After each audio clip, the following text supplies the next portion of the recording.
сайн төмөр зам байвал вогон хурдан явна. Түүн шиг одоо төмөр замаа барих ажил.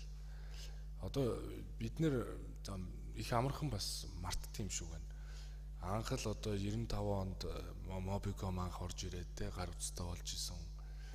2000 онд л анх энэ шилэн кабелийн интернетийн сүлжээ тавигдаж эхэллээ шүү дээ. 2000 он шүү дээ. Энэ бол 23 жилийн дотор Монгол улсын нийт газар нутгийн 3/1-ийг шилэн кабелийн сүлжээгээр холбосон. Энэ бол манай энэ харилцаа холбооны салбарынхны буюу тусгай зөвшөөрөл үйл ажиллагаа явуулж энэ компаниудын гавьяа зүтгэл. Тэгэхээр миний хувьд харилцаа холбооны салбар бол төрийн нэг том дэмжлэг байхгүйгээр дэлхийн хэмжээнд өрсөлдөхүйц хэмжээнд хүрсэн цорын ганц салбар юм а гэж бас томьёолоод байгаа нь бас ийм учраас.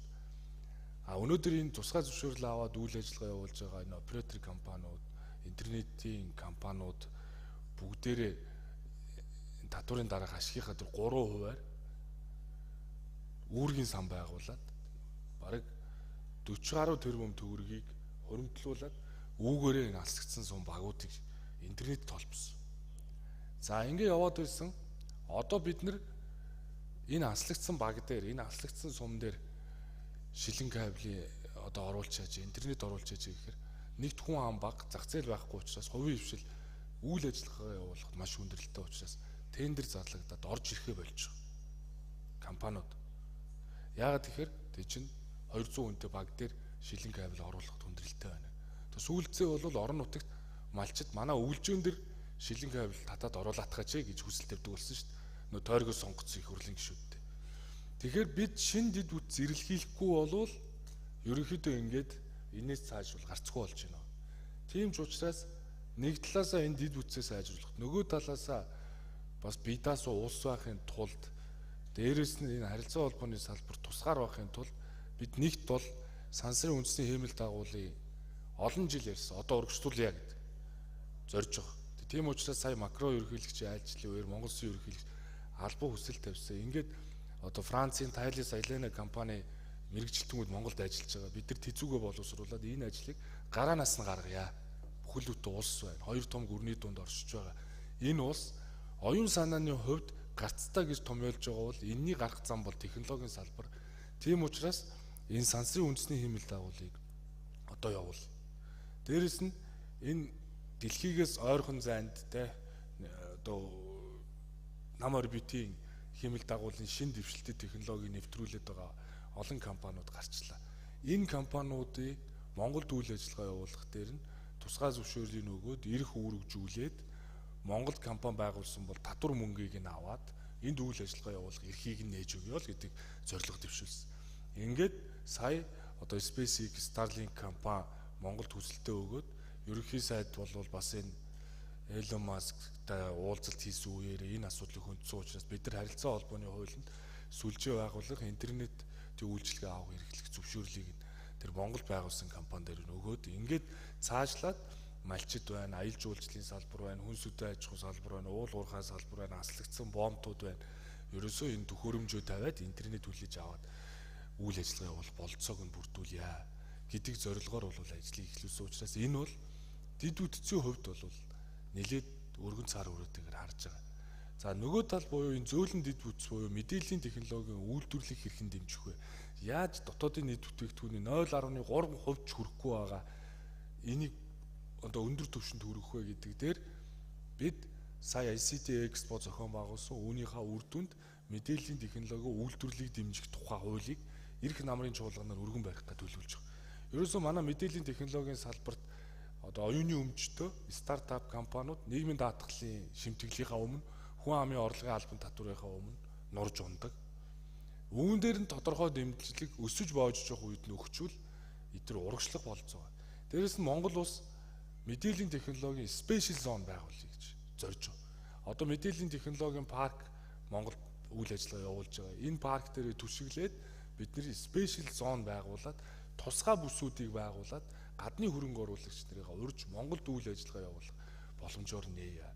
Тэгэхээр манай салбарын гол бодлого бол энэ хатуу зөөлөн дид бүтц рүүгээ одоо энэ хоёр чиглэл рүүгээ явъя гэдэг ийм зорилгыг агуулж ажиллаж байгаа. Үүнд бол одоо манай хувийн хвшлийн хамтын ажиллагаа бол асар бас өндөр юм а гэдгийг хэлхийг хүсэж байна. За баярлалаа Учралсаа. Би нэг рефреш хийгээгүйсэн чинь асуултууд ирсэн байна. Хэдүүлээ бас хэдэн асуултанд хариулаад товчхон хариулаад явчих. За айгу хурдуурд хариулж бололцоотой асуултаас нь тэгээд айгу их санал авснаас нь явчих гэж бодож байна. Учралсаадаас хизээ захимаар сонгуул өгдөг болох вэ гэж. Сонгуулаа хизээ захимаар өгдөг болох вэ гэж асууж байна.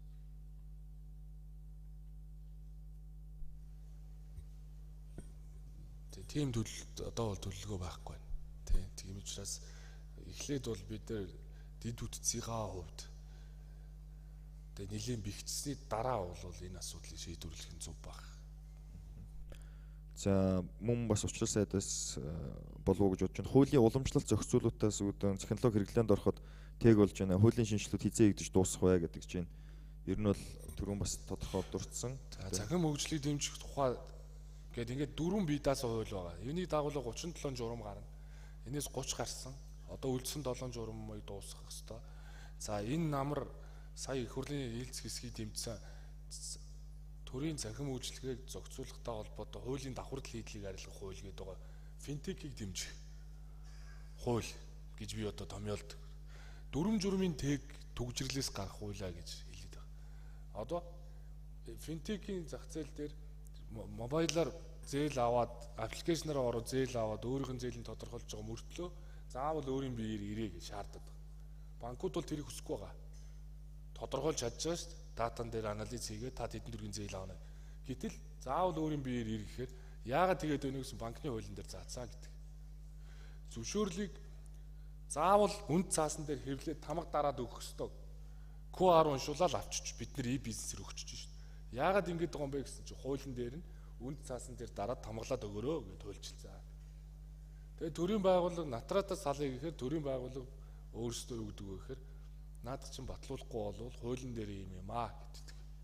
Тэгэхээр ийм 4 журмын саад тэгээс арилгах 120 хуулийн өөрчлөлтийг ирэх намрын чуулганаар бид нар өргөн барина. Дээрээс нь мэдээлэл технологи үйлдвэрлэлийг дэмжих хуулийг явуулна. Харилцаа холбоо өргөн нэвтрүүлгийн хуулийн дээр тодорхой өөрчлөлтүүдийг хийнэ гэд ерөнхийдөө манай салбарын хуулиуд ингэ цэгцрэх боломжтой болно. За баярлалаа. Энэ бүх асуултуудад бас хариулах цаг байхгүй байгаа. Манаас хилцүүлгийн цаг бол нэлээд өгсөн байна. Бид хоцорж эхэлсэн. Гэхдээ хэдүүлээ одоо нэг ингээд дуусгая гэж бодож байна. Сөхтөрж байгаа нэг 2 минут нэг үг хэлье гэж бодож байна. Сөхтөрж байгаа 2 минут үг хэлсний дараа бас хэдүүлээ манай Жамин Шаров захирал бас хилцүүлгээд үгнээд өөрийнхөө саналыг бас хуваалцаасаа гэж хүсэж байна. Сүүлд нь болохоор Марк Озен захирлаас болохоор ер нь the last word I will give to the Mr. Mark after Mr. Sukhtorch and Mr. Jami Shero on what's the next big thing in digital economy and what should Mongolia pay attention to. За Sukhtorch бас хэл. Түрүүн ноён Марк Төв банкны цахим мөнгөтэй холбогдсон тийм болгоомжлсон юм ярьсан. Тэгэхээр яг үнэн хэрэг дээрээ манай Монгол улсад Төв банкны цахим мөнгө эдний ажиллаж байгаа. Цахим мөнгө гэж ямар нэгэн эрдийн дэвсгэрт мөнгнөөс шал өөр юм шиг бид нар ойлгоод яриад явдаг бол би жон гайхалтай санагдаад байдгийн. Нэгсэндээ бид нар нэгэнт цахим биш мөнгө байхгүй болцсон байхад Төв банкны цахим мөнгийг ямар нэгэн онцгой юм шиг яриад байгаа явдал өөрөө жоохон эргэсүүл бодмоор асуудлаа гэж бодож байна. За хоёрдугаар асуудал сая Учралсаад ярьж байна. Тэгэхээр яг тэрнтэй холбоотой би нэг сонин юм хэлье. Бид нар 21 онд үнд цаасны арилжаанд үнд цаасны компаниар дамжихгүйгээр peer to peer гэж ярьдаг. Үнд цаасны арилжаанд зарж байгаа худалдаж авч байгаа этгээд шууд ордог шийдэл нэвтрүүлсэн. Тэр шийдэл нэвтрэнгүүтээ нийт Монголын хөрөнгийн мэргэжлэр хийж байгаа арилжааны тэр манай Каспог системийг нэвтрүүлсэн улиралд 70% нь гар утсаар хийгдсэн. Ганцхан юм буруу явцсан. Тэр нь юу гэвэл хуулинд заавал үнд цаасны компаниар дамжуулж хийн гэж байгаа учраас над програмынхаа ард талд нь үнд цаасны компаниар гүйлгийн дамждаг, үнд цаасны компани шимтгэлээ авдаг, үнд цаасны компани дилерт тэр нь мэдэгддэг болох хэрэгтэй гэдэг ингээд өөрчилсөн. Тэгэхээр энэ бол бидний нөгөө миний одоо яриад байгаа крипто банк энэ төр бол хэрэгжих явдал маш төвөгтэй юм руу учрахандаа гэдгийг бол харуулдаг байна. Хуулиндаа захирагдаад бид нар энэ инновацийг одоо хэлмэгдүүлж юм л да. За баярлалаа сөхтөрж байгаа. За Жамишаа руу захирал connectivity-ийн талаар за нийгмийн эдийн засагт үзүүлж байгаа өнгөрсөн одоо хөгжлийн үе шатуудад ямар одоо нөлөөлөл үзүүлжсэн талаар бас дүгнээд нас өөрийнхөө саналыг олцоод.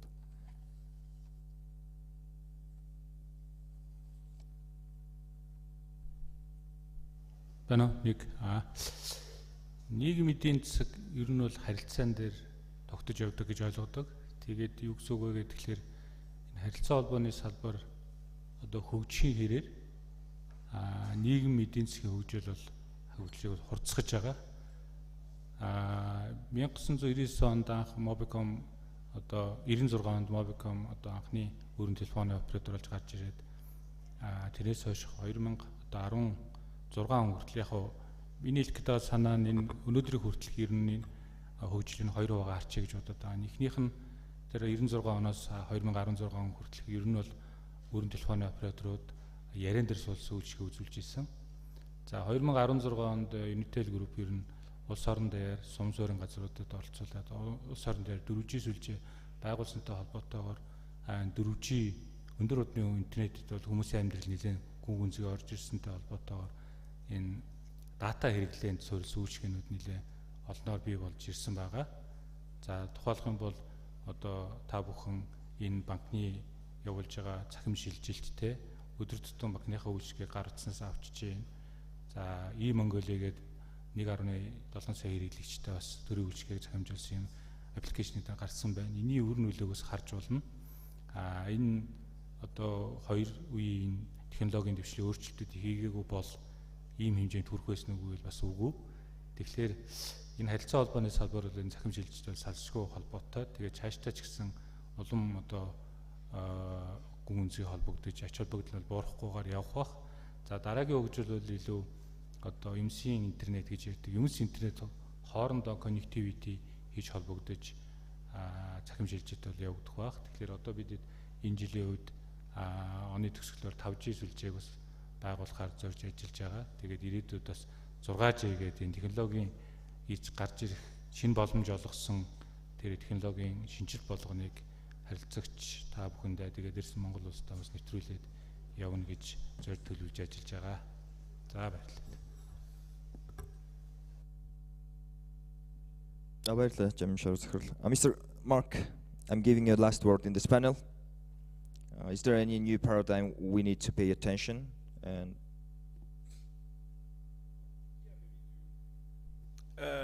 to conclude and maybe to think about where we are in the world, in the global economy. Think about that over the last 2 decades, you know, the paradigm was all about globalization and it was all about integrating China in the global economy. That was really the paradigm, and this is why we have all this, you know, global economic integration, capital flow, and so on, and of course, different financial crises. And I believe today the next paradigm and the paradigm shift that we are all witnessing today is all about maybe a potential deglobalization or the fact that geopolitical, you know, issues are dominating. This is not about economic interactions. We are not seeing in the data yet anything that tell us that we are deglobalized, but we're going to see a world that is going to be more driven by geopolitics. This is about 3 keywords: weaponization of money. This is about de-risking the global financial system, and this is about your own open strategic autonomy. So think about digital economy, global economy that is going to be rather very different. And to conclude about the prospect of the international monetary system, because it's going to be about CBDC, we might be seeing, a world that we are going back to blocks, to currency blocks. You are friends with countries, you might join a bloc. So you are going to see, and this is why it's very important to monitor some initiative with central bank digital currency that are happening at the regional level. One of them is called mBridge, that brings together the Central Bank of Thailand, People's Bank of China, UAE. These countries are all together to think about the interoperability of CBDC among themselves. And this is going to be operational. That can be a first attempt for these countries not to use a dollar, for their transactions. So think about maybe a trend toward deglobalization, and also maybe a world that is not going to be driven by only one reserve currency, but more by a rise of currency blocks. Thank you. Thank you, Mr. Mark. За зөндөө асуултууд ирсэн байна. Манай панелистууд маань энэ чуулганы хүрээнд бол явж гин та хэд маань бас уулзаад өдрийн цайны цагаар за хилцүүлгийн дундуур завсарлагаанаар бас та бүхэн маань асуултаа тавих болцоотой. За энд бас төвчээртэй өдрийн цайны цаг хүртлээр ингээд сонсож байгаа бас манай гадны төлөөлөгчд байж гин. Тэгээд бас та хэд маань бас Монгол улсыг захимжилтын хөгжил нь ямар түвшинд байж байгаа талаас тодорхой ойлголтууд авсан болов уу гэж бодож байна. Мэдээч хэрэг улс орон бүрийн асуудал бол өөр. Гэхдээ бас төр засгийн зүгээс бол ийм захим хөгжил харилцаа холбооны яамтай болоод бас олон шинжилгээнүүдийг ингээд хийгээд явж байгаа. Тэгээд улс орны хувьд бол зорилго айгүй чухал. Тэр 2050 он хүртэл бол бид нар мэдээлэл технологийн салбар, бүтээлч үйлдвэрлэлийн салбарыг тэргүүлэх одоо чиглэл болгож ингээд хөгжүүлнэ уулуурхайн салбраас одоо төрөлжиж тийшээ ингээд тодорхой өнөөдрийн хувьд дөнгөж одоо 189%-ийг бүрдүүлж байгаа дотоодын төвхөнийг нэлээд өндөр хөв рүү одоо явуулнаа гэсэн ийм зорилттой ажиллаж байгаа. Тэгээд нэлээд өргөн сэдвийг ярилцлаа. Хилцүүлэгт оролцсон нийт панелистуудаа маш их баярлалаа. Хилцүүлэгт оролцсон эрхэм зочдод талархлаа илэрхийлье. Та бүхэнд энэ цаг мөчид болж байгаа хуралдааны талаар мэдээлэл танилцуулъя. 12 цаг 45 минутанд Чингис хаан музейн 9-р давхарт Индикс тайзнаа Монгол улсын авилгатай тэмцэх хичээлийн сэдэвт хилцүүлэг өрнөж байгаа юм. Энэ хилцүүлгийн хүрээнд Монгол улсын их хурал засгийн газрын гишүүн хууль зүйн дотоод хэргийн сайд Нямбаатар Монгол улсын засгийн газраас авилгатай тэмцэх жилийн хүрээнд авч хэрэгжүүлж байгаа авилгын эсрэг 5 иш арга хэмжээ сэдэвт илтгэлийг танилцуулж байгаамаа. Эрх мөндөд зочдоо Их танхимын 1-р давхрын баруун, 2-р давхрын зүүн жигүүр B1 давхарт модерн намац рестораны хамт олон та бүхэнд үдийн зоогийг зэхэд байна. Та бүхэн зоогон аваад гадна цэцэрлэгт мөн зооглох боломжтой байгааг энэ ташрамд туулгая.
In London, UK. So I'll be spending the next 15 minutes or so highlighting some of the key findings of our research report, Mongolia's economic outlook, recovery, and resilience. Before I start, I would like to first thank the Mongolian government for the support that allowed us to carry out this very fascinating research.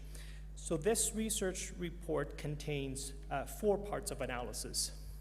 The first component is where we provide an overview of Mongolia's economic outlook, followed by an in-depth analysis of the new recovery policy and the importance of economic stability and the supply chain participation in relation to new recovery policy's successful implementation. The third element of the report offers an assessment of Mongolia's investment landscape with a particular focus on trade and investment relations vis-a-vis its major trading partners. Lastly, the report has identified the key risks that we believe could undermine and challenge the recovery. Starting with the economic outlook, Mongolia's post-pandemic recovery is expected to continue, with the economy set to grow by 5.4% in 2023 and more than 6% in 2024, which marks a higher growth rate in comparison with its regional peers. In particular, if you look at the graph, our Asia House forecast shows that Mongolia's growth trajectory is likely to outpace China's in the next few years. On trade to GDP ratio, Mongolia has a high trade share at 120% of its GDP. This implies that it has a very open economy that makes Mongolia a beneficiary of greater global growth, but also vulnerable to shocks and economic uncertainties, including through higher import prices. So moving on to the second major component of the research report, where we provided the analysis of the new recovery policy, which serves as a roadmap to recover from the economic damage inflicted by the COVID-19 pandemic. It is also part of the government's long-term strategy to become an industrialized state. So together with Vision 2050, the new recovery policy aims to spur investment, boost growth, enhance participation in regional supply chains that will help to contribute to its success in tackling the 6 priority areas of the new recovery policy. So I will now briefly describe the 6 priority areas, and later on in the presentation I will go more in depth to explain how these areas could strengthen the economy. So starting with the first is the border ports recovery. This pillar is aimed at connecting land ports via roads and railways and developing air transport links that will aid in economic clustering, the diversification of trade, and bolstering Mongolia's resilience. The second priority area is energy. which focuses on the transition of heat and electricity resources and sources through renewable energy and cost-effective storage and distribution systems. The third is industrialization. The overarching theme here is to achieve higher value-added exports through innovation and digital technology. Urban and rural development represents the fourth pillar, that which seeks to narrow the urban-rural divide. This pillar is linked to the transformation of Ulaanbaatar, in effect mitigating its high population density through satellite and free economic zones. Green development. This is one of the more prominent areas in light of Mongolia's vulnerability to climate change. In using digital technologies along with public and private coordination, this will incentivize green development and green finance that is set to underpin the energy transition. The last pillar of the new recovery policy, which has been discussed extensively during this morning's panel, is the public sector efficiency, which is aimed to increase the efficiency and capacity building of the states, which includes state-owned enterprises. Given the significance of the new recovery policy in relation to Mongolia's long-term economic strategy, our report has identified two key factors that will likely determine the outcome of each pillar. The first factor is macroeconomic stability, and the second is the ability to effectively participate in global value chains. So on the first factor, macroeconomic stability is crucial because of Mongolia's vulnerability to economic and geopolitical shocks, which stems from its resource-dependent growth, continued inflationary pressure, and its reliance on external fundings, which all represent downside risks. So to give an example, in the case of a significant decline in FX reserve, this could adversely impact the two-grade exchange rate. While this could constitute a competitive boost for exporters, the decline in exchange rate means a loss of purchasing power for key production imports.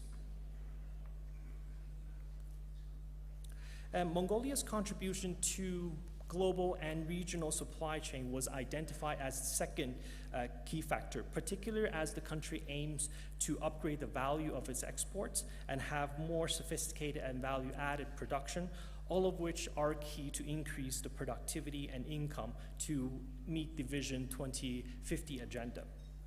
So how could we go about increasing participation in supply chains?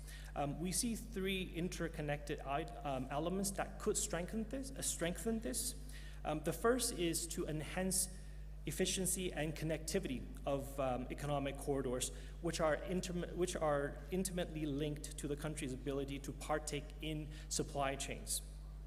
And the second is boost investment in agribusiness, which Mongolia has a comparative advantage in. Then this also brings me to the second point, the third factor, the development of industrial and technology parks that will help to elevate the sectors such as agribusiness in participating supply chains by strengthening higher value-added production. In our research, we also have identified three key initiatives that align with the new recovery policy's 6 pillars.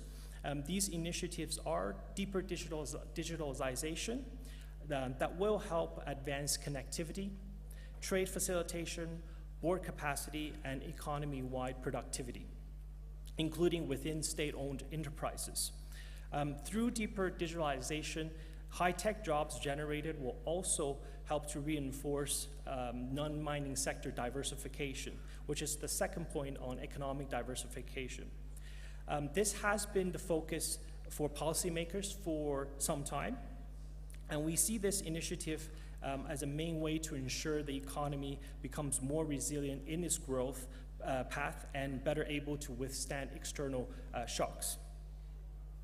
The third initiative is improving investment environment. This requires more policy clarity in attracting and managing inward foreign investment to advance the 6 pillars of the new recovery policies.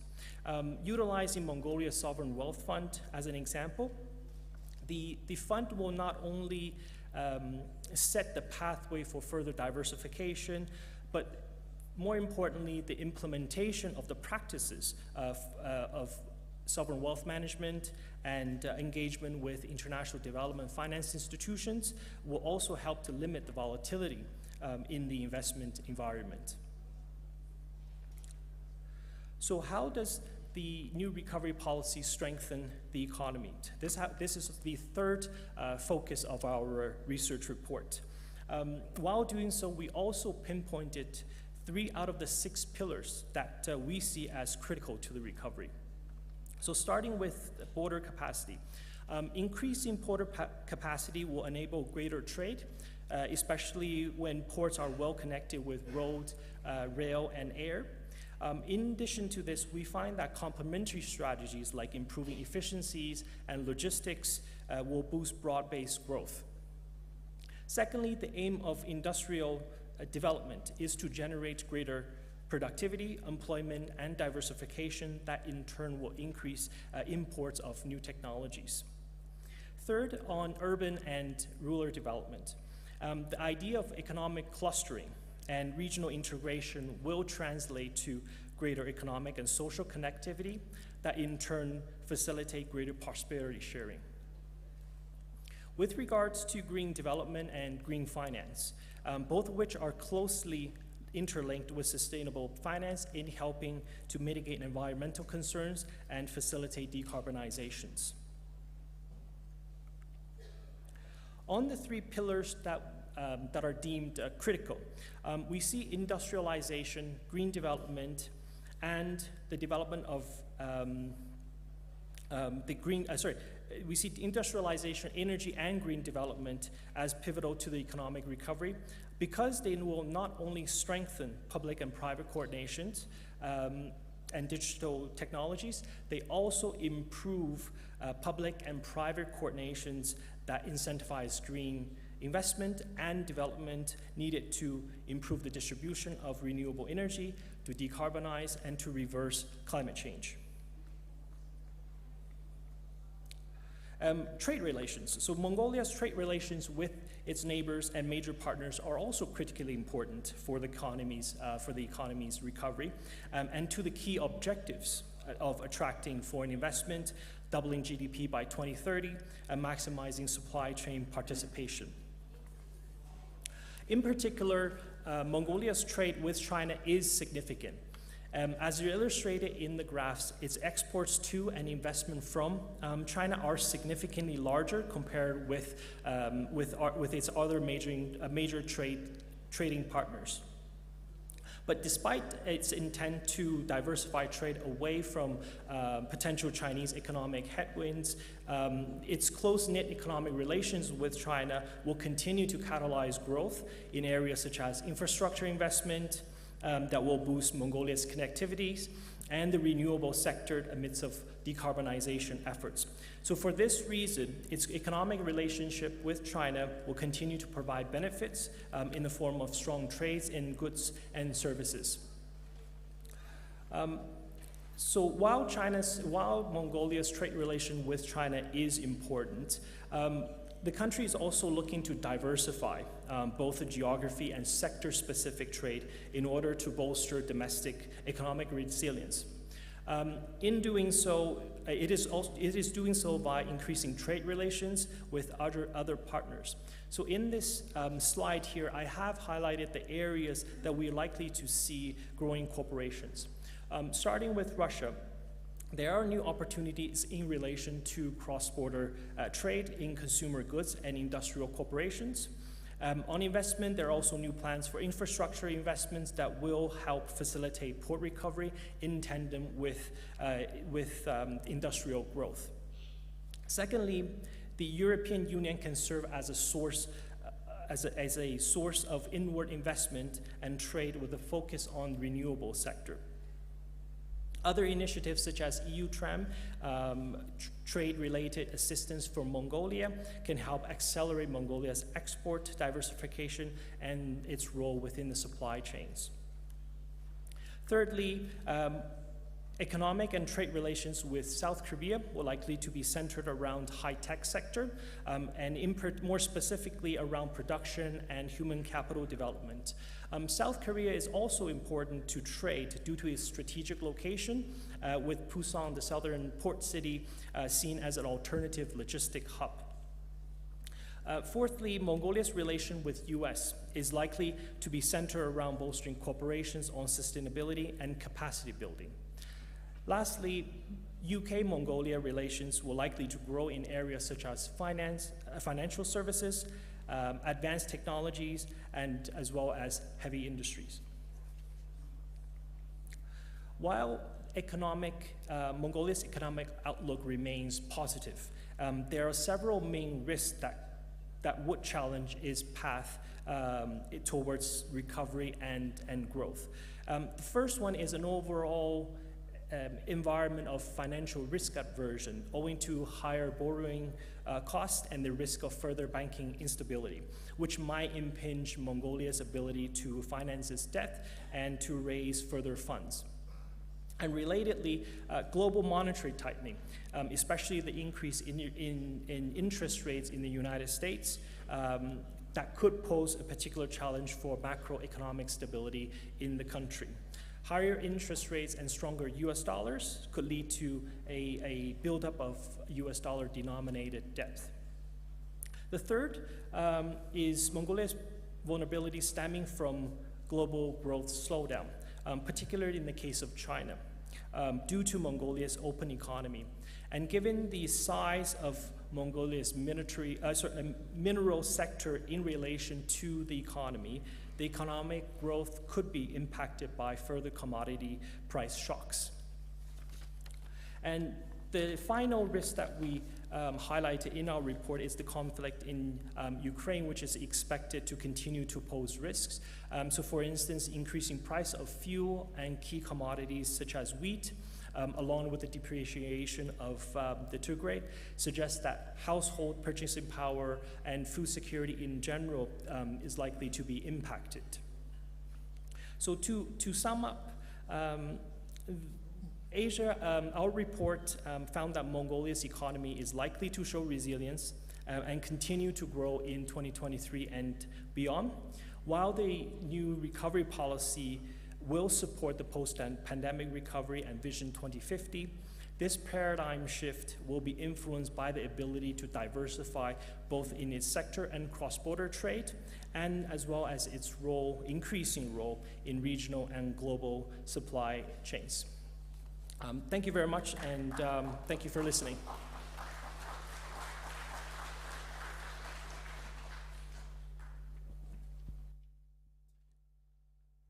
Хүндэт илтгэгч зочин доон талархлан илэрхийлье. Дараагийн нэгдсэн хуралдаан эхлэхээс өмнө та бүхэндээ нэгэн салбар хуралдааны талаар танилцуулъя.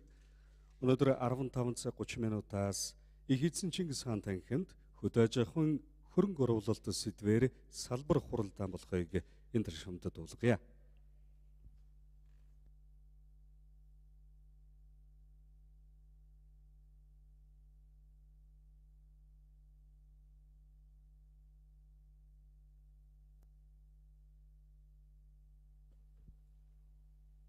Одоо нэгдсэн хуралдааны сэдвийг танилцуулъя.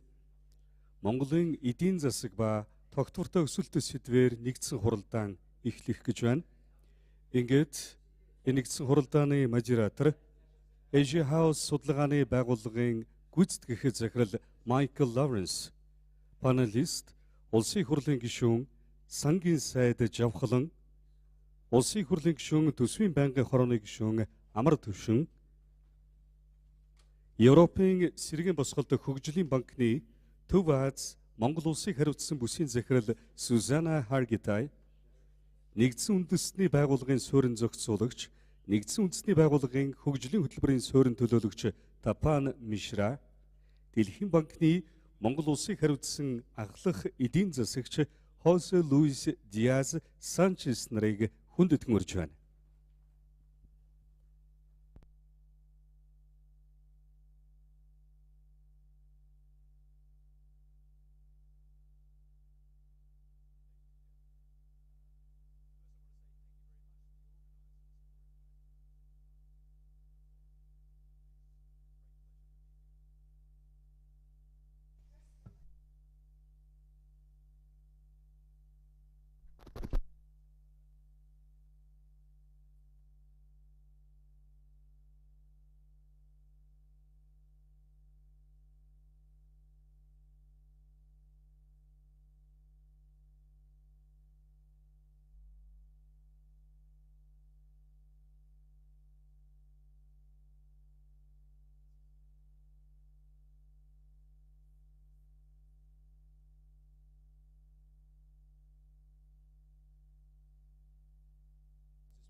Is this one working? This one. We're on now. Apologies for the bumpy start. Great pleasure to be here. Thank you very much for joining us. And I'm very excited to be doing this panel because we've just completed the piece of research. And it shows Mongolia is really a tipping point, an inflection point in its economy. It's an extraordinary a time of extraordinary opportunity, but not without its risks. As the report showed, we expect the economy of Mongolia to show robust growth this year and next and probably beyond, and by international standards, very strong growth. But it's doing so at a time where the external environment is immensely challenging. The Prime Minister spoke earlier about a divided world. The geopolitics, everybody's very familiar with the tensions and the problems, the issues, the challenges that they present. The macroeconomic environment is also challenging. Rising inflation or stubbornly high inflation, rising interest rates, strong US dollar, and faltering growth in a lot of the major economies. So it is a challenging time. The leader of the House spoke earlier, and in his speech he talked about stability. And when he was on a panel, he said, the secret is stability, stability, stability. So there's a very clear theme there. So, Finance Minister, I'd like to start with you. Given the challenging external environment, how do you ensure stability in Mongolia when there are so many elements of the global environment, the global context that are really just out of your control?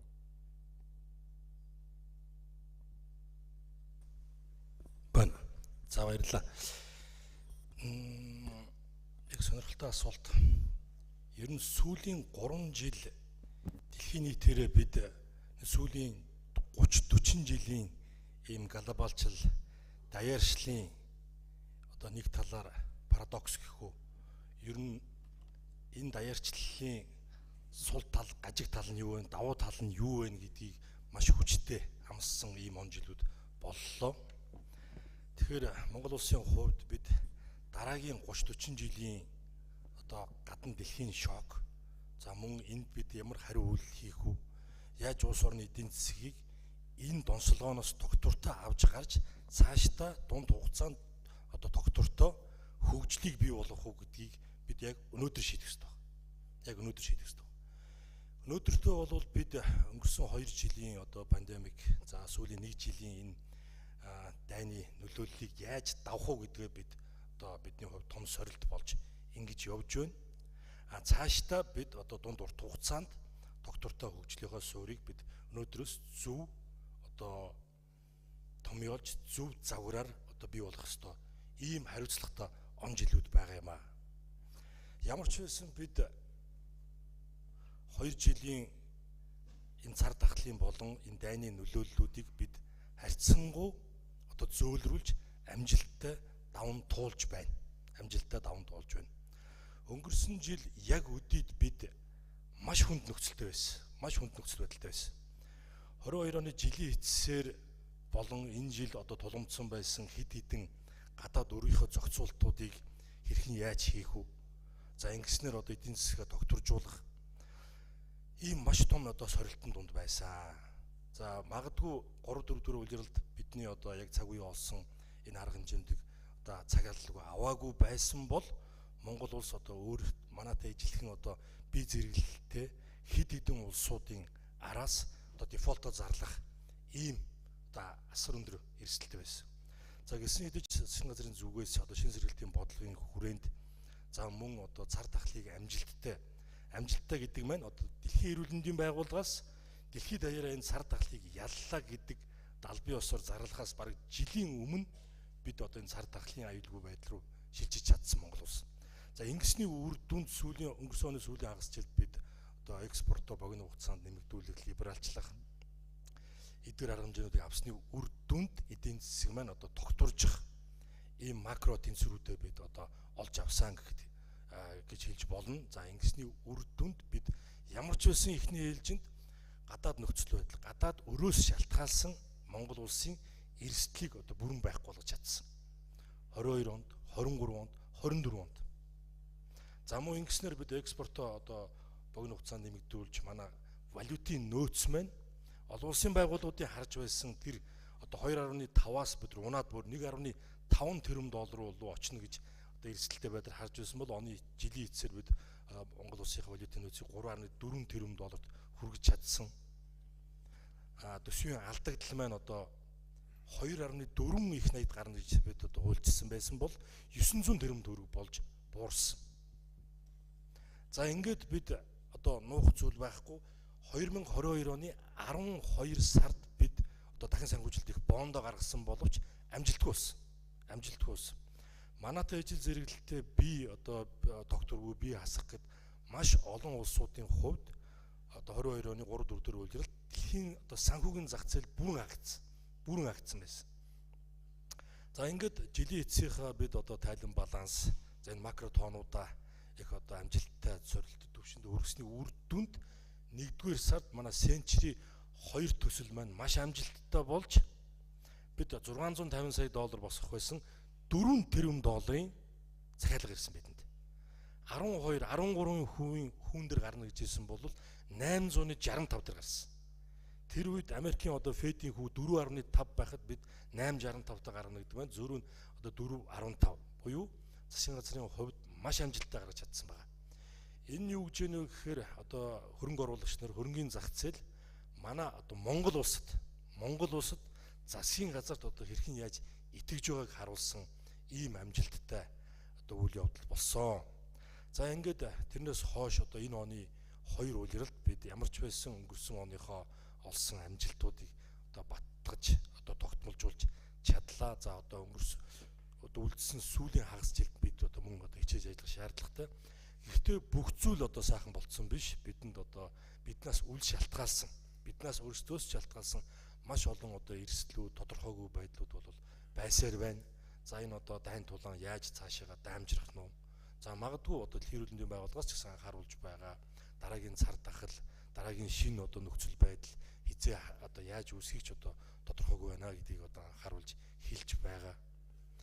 За тийм учраас одоо дунд урт хугацааны эдийн засгийг тогтворжуулахад гадаад одоо нөхцөл байдал болон бид дотоодоос шалтгаалсан энэ хоёр талбар дээр одоо маш одоо сахилга баттай за мөн одоо олон улсын гадаад харилцааны хувьд ч тэр бидэнд одоо маш чухал одоо тогтвортой ийм бодлогоо барьж явах нь бидэнд маш чухал байгаа.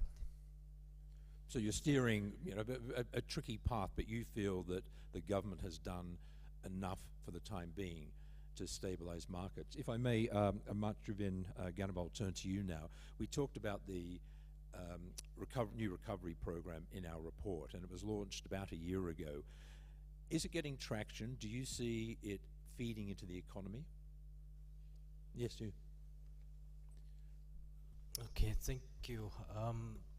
I believe it does. I think the Asia House report also highlighted some of the key success factors for Mongolian economy, and one of them is border capacity. I think the border capacity has been the major limiting factor, and COVID restrictions have laid it all bare. That we depend very much on ability to export our main commodities, and the sort of bottleneck issue was at the border. And the recent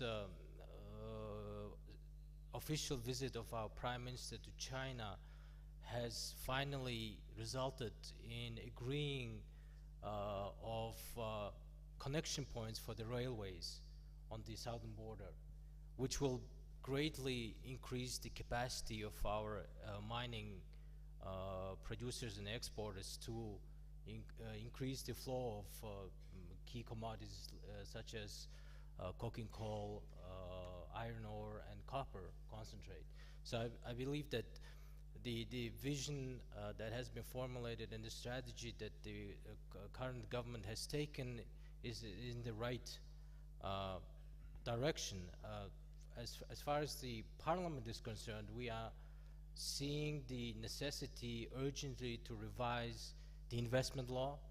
The government has already presented the amendment to the investment law, and the newly amended investment law will pretty much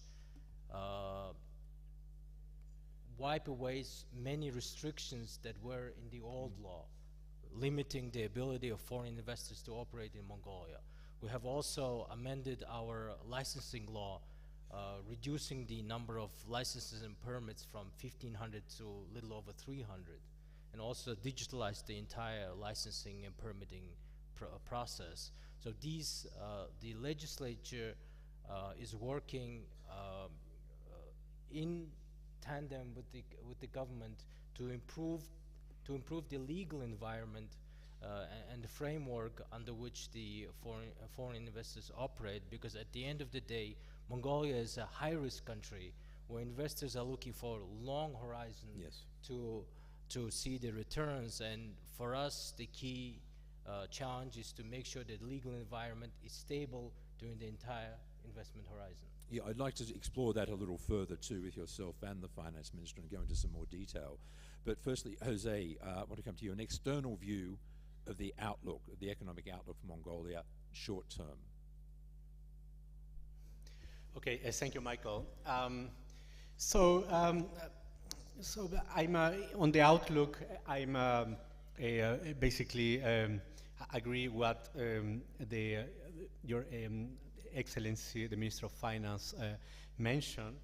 But I would like to expand a little bit to complement what he was mentioning in terms of the outlook, but also especially on the risks part. So let's step back a little bit on the before talking about the outlook, right? So the Mongolian economy has experienced this very strong shocks in recent years. First, COVID, then the Russian invasion to Ukraine, and then third, the border restrictions with China. And what is very interesting is that after these strong shocks, the economy is recovering, and is recovering fast. So of course we would like a much faster recovery, but it's recovering. So it's already at the level of GDP now. It's already higher compared to pre-COVID levels. Of course, GDP is still below of the GDP that we could have had in absence of the COVID shock. So what it means that we are still recovering from the COVID shock. But still, the outlook is is favorable. Even going a little bit talk a little bit on the medium term, we at the World Bank, we expect an economic growth of above 6% in the medium term. So that's very high. To put in relative terms, that means that the economic growth in Mongolia will be among, it will be something like top 12 or top 13 growing economies worldwide in the whole world. So that's, I think that provides a very favorable outlook. And then on the risks, of course, I don't want to be long, but just to summarize, so I agree with the risks that the Asian House and also the Minister of Finance highlight. So basically we have the fiscal risk related to the fiscal stance, balance of payments, and risk concern related to the elevated and persistent inflation. But then, and of course, we can develop those subjects a little bit further later on. But just to finish this short intervention, I wanted to say that, of course, the government, I think that the policies that has helped on this recovery.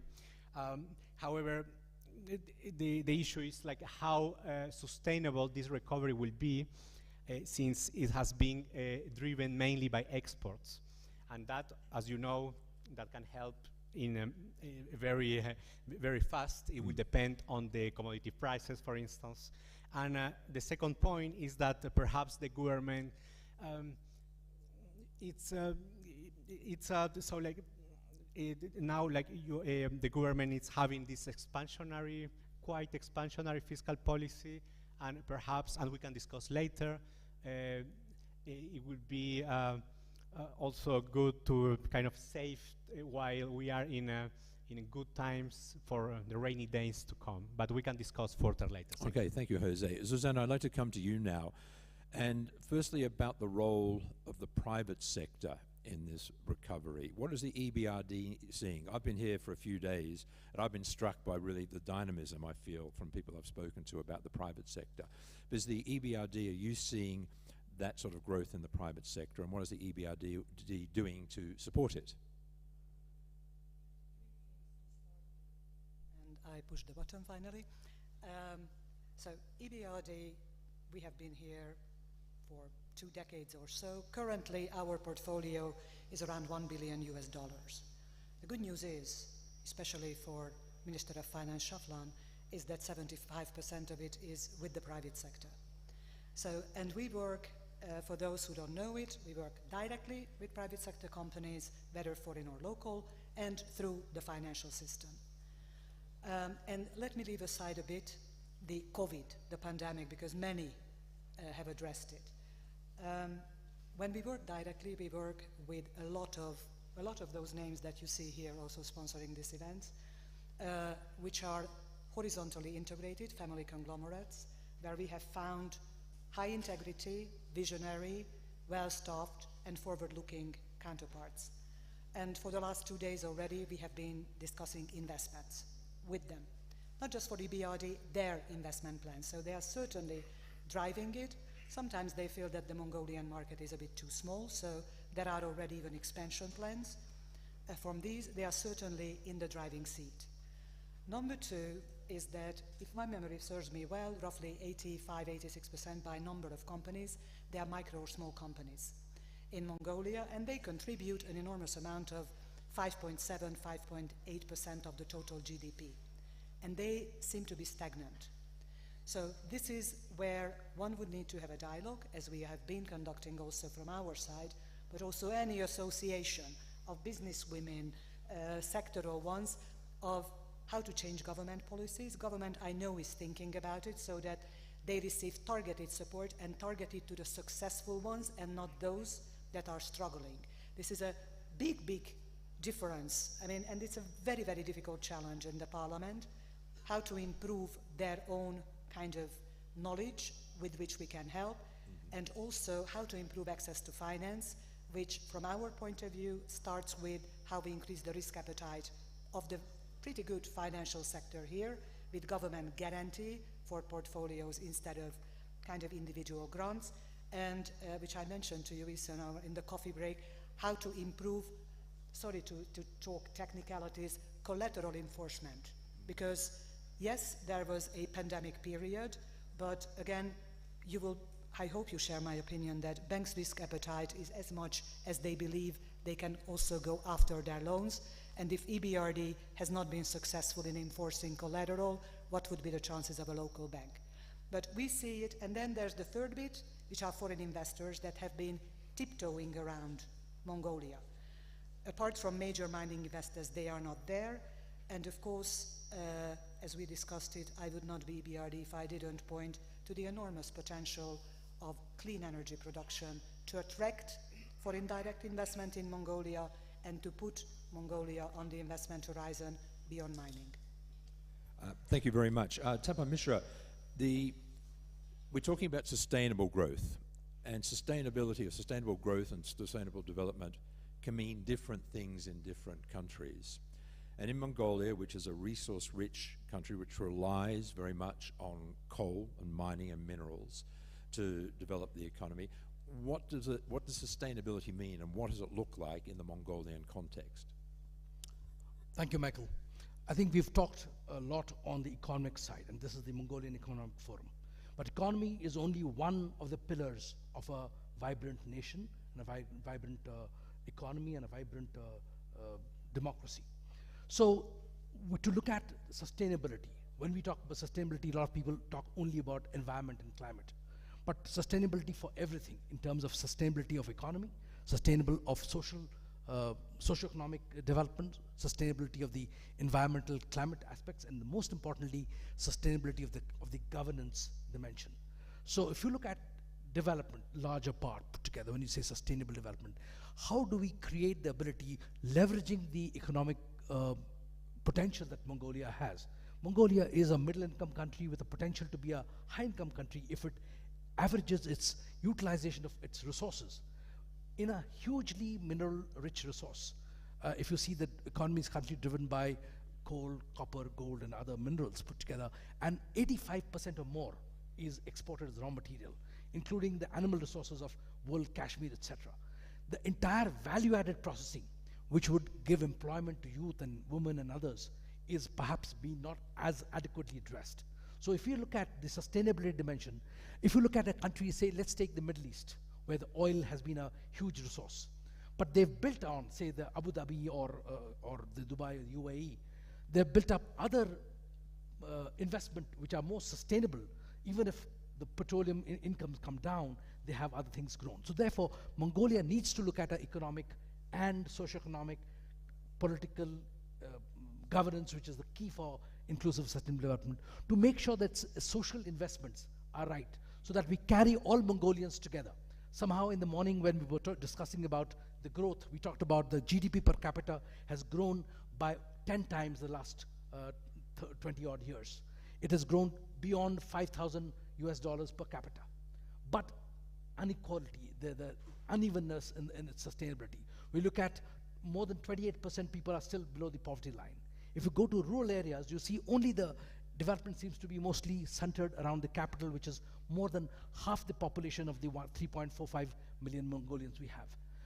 So there are lots of things which are not sustainable. The city is not sustainable.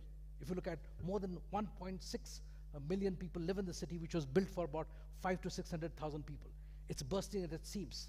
And we are talking about urban development. So when you talk about sustainability, Michael, we need to talk about beyond economics.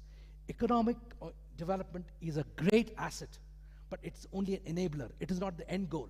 The end goal is inclusive and sustainable development, looking at all the facets of development in a very comprehensive manner. Finance Minister, I'd like to explore a little more now the regulatory environment in which foreign investors will be operating if they come here. You mentioned earlier the investment law, which sounds like a substantial change.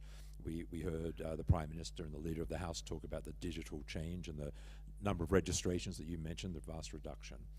But is more required in terms of regulatory reform to elevate trust and make Mongolia more attractive to foreign investors?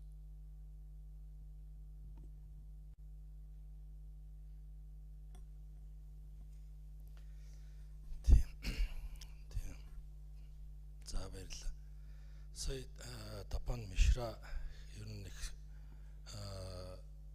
нь доктортой хөгжил гэдгийг хэцүү тодорхойлж хэллээ. Зөвхөн эдийн засаг биш, эдийн засаг зөвхөн нэг тал нь юм. За тэгэхээр одоо төрийн доктортой байдал болон нийгмийн доктортой байдал энэ өсөлтийг ард түмэнд олон нийтэд жигд үрдэмжтэй байлгах гэдэг энэ бүх зүйлийн огтлцоо байх нь бол хамгийн зөв тодорхойлж юм байна. За яг таны сая асуусан одоо энэ захимжуулах гэдэг нь манай засгийн газрын бас нэгэн том одоо тулгамдсан бөгөөд ойрын хугацаанд ийгдэх том одоо зорилт юм байна. Тэгэхээр эдийн засгийн одоо өсөлтийг олон нийтэд хүртээмжтэй бий болгох нэг хамгийн оновчтой одоо платформ нь өөрөө энэ одоо захимжилт юм байна. За энэ бол одоо маш их цаг хугацаа, зардал, за дээрээс нь хамгийн гол зүйл нь хамгийн эрэлт хөрөнгө оруулагч нарт ч тэр дотоодын хөрөнгө оруулагч нарт ч тэр эдийн засагт оролцогч бүх талуудад одоо жигд хүртээмжтэй оролцох, мэдээлэлээс хоцрохгүй байх энэ бүх боломжийг бий болгодог хамгийн чухал платформ маань өөрөө энэ цахимжуулалт юм байна. Тийм учраас бид одоо цахим эдийн засаг, цахим Монгол за мөн энэ цахимжуулалтын салбаруудаас би нэг зүйлийг одоо онцолж хэлмээр байна. Сангийн яамны ер нь санхүү төсвийн татвар тойрсон, татвар гайл энэ бүгдийг тойрсон маш том цогц платформ маань өөрөө ер нь бусад салбаруудаас бид нэлийн урагшаа явуулсан байна. Нэлийн урагшаа явуулсан бусад салбаруудаа одоо тусалж, дэмжиж тэдний бас суур ийм одоо бааз нь болж манлайлж явж байгаа гэх одоо болно. Манай одоо эрүүл мэндийн салбарын ч бай, өдөр нийгэм хамгааллын салбарын ч бай, боловсролын салбарын ч бай, цахимжуулалт бүгдээрээ манай одоо санхүүгийн нөөцийн систем суур датанууд дээр одоо ингэ суурилж явж байгаагаараа маш онцлогтой. За эдгээр энэ дата репортууд харин одоо олон улсын гадны хөрөнгө оруулагч нарт маш сайн одоо багц мэдээлэл болж өгч чадж байгаа. Маш цаг алдалгүй түргэн шуурхай. За одоо үүний нэг үр дүн маань мөн одоо өнгөрсөн жилийн бид олон улсын санхүүгийн зах зээл дээр тулгамдаад байсан одоо тэр хүндрэлээ даван туулахад бидний хийж ирсэн захимжуулалт бидэнд маш том үр дүн өгсөн.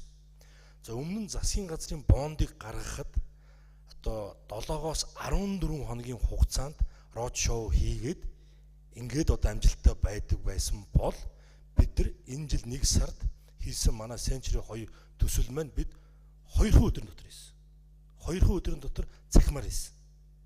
Маш амжилттай болсон. Өөрөөр хэлбэл бид өмнө энэ одоо 2 өдрийг энэ одоо арилжааг амжилттай хийхин тулд бүтэн жил цахимаар онлайнаар гадны хөрөнгө оруулагч нартайгаа тулж ажилласан. Non deal road show бүтэн жилийн хугацаанд.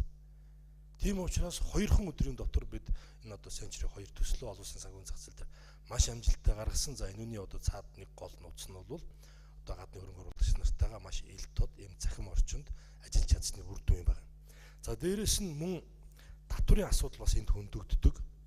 Ер нь Монгол улс маань гадны хөрөнгө оруулагч нарт бол ер нь бол харьцангуй бид ээлтэй татврын эрх зүйн орчинтой. Хамгийн гол нь тогтвортой байдал их чухал байна. Эдийн засгийн, улс төр нийгмийн энэ л хамгийн гол чухал байгаад байгаа. За би энэ жил 2023 онд манай одоо төсвийн хуулийг дагаад за мөн одоо хэд хэдэн гадны татврын чиглэлээр хөрөнгө оруулагч нарт болон дотоодын ч юм уу хөрөнгө оруулагч нарт ийм таатай одоо татврын орчныг бий болгосон байгаа. За би энийг та бүхэн уншаад дурдъя. За 2023 оноос бид Монгол улсын аливаа компани хөрөнгөний зах зээлд нээлттэй хувьцаа гаргавал хөрөнгө оруулагчийн ногдлол ашигын орлогын суудган татварыг 20% байсныг 5% болгож буурууллаа. За үүнтэй холбогдуулан компани IPO хийх үйл ажиллагааг дэмжиж IPO-той холбоотой гардаг зардлыг 20%-аар нэмэгдүүлэн хасагдах зардал тооцохыг зөвшөөрлөө. За мөн хөрөнгө оруулалтын сангийн үйл ажиллагааны орлогыг татвараас чөлөөллөө. Түүнчлэн гарааны стартап компаниудыг байгуулснаас хойш эхний 5 жил үйл ажиллагааны орлогыг бүрэн орлогын албан татвараас хөнгөлж эхлээд байна. За түүнээс гадна засгийн газрын өнгөрөх 3 дахь өдрийн хуралдаанаар бид хэлэлцсэн улсын хурал дүргэн мэдүүлэхээр шийдвэрлсэн үн цасны тухай хуулийг дагалдуулан capital gain tax буюу үн цас борлуулсны орлогын нийт дүнгээс нь биш харин ашигаас нь тооцож 2026 он хүртэл 90%, 2030 он хүртэл 50%-аар тус хөнгөлөхөөр одоо бид ийм шийдэл гаргаад байна. Гэх мэтлэн ер нь манад татврын орчин бол гадны хөрөнгө оруулагчнууд харьцангуй ээлтэй. За цаашдаа бидний тулгамдж байгаа асуудал бол энэ татврын орчныг өшөө их ил тод хялбар за тайлагнахад одоо цахимаар аль болох одоо ойлгомжтой доктортой байлгах чиглэл дээр одоо бид одоо илүү их чармааж ажиллах болно. Amartavin Ganabal, I'd like to talk to you now a little about the corruption issues.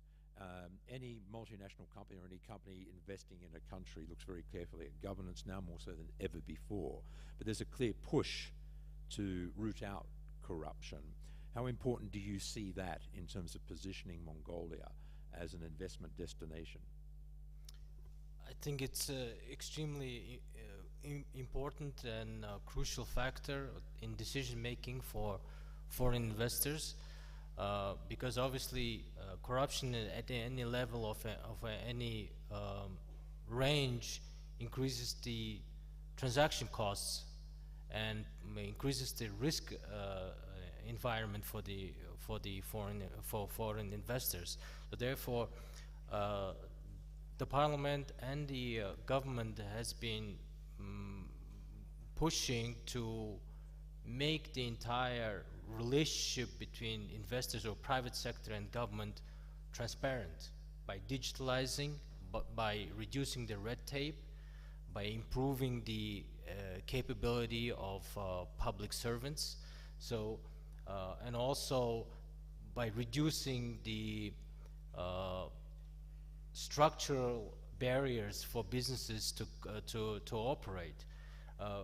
Susanna mentioned an important factor about how large corporates in Mongolia have relatively easy access to finances, whereas small and medium-sized enterprises tend to be restricted. And it has, to a certain extent, has to do with the fact that all relationships between, be it bank and a private enterprise, is governed by civil code. And that complicates the legal and judicial cost of dealing going through the, for example, disputes. So in the fall session of the parliament, we are planning to discuss several new legislatures. For example, commercial law which will govern the relationship between business to business. Consumer law that will govern the relationship between business and consumers. And also we planning to finalize the approval of the updated bankruptcy law, which is a key legislature to improve the ability of financing side, be it banks or non-bank financial institutions, to recover their investments through very clear and understandable legal procedure.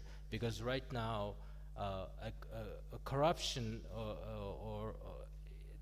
corruption is often most prominent when there's a conflict.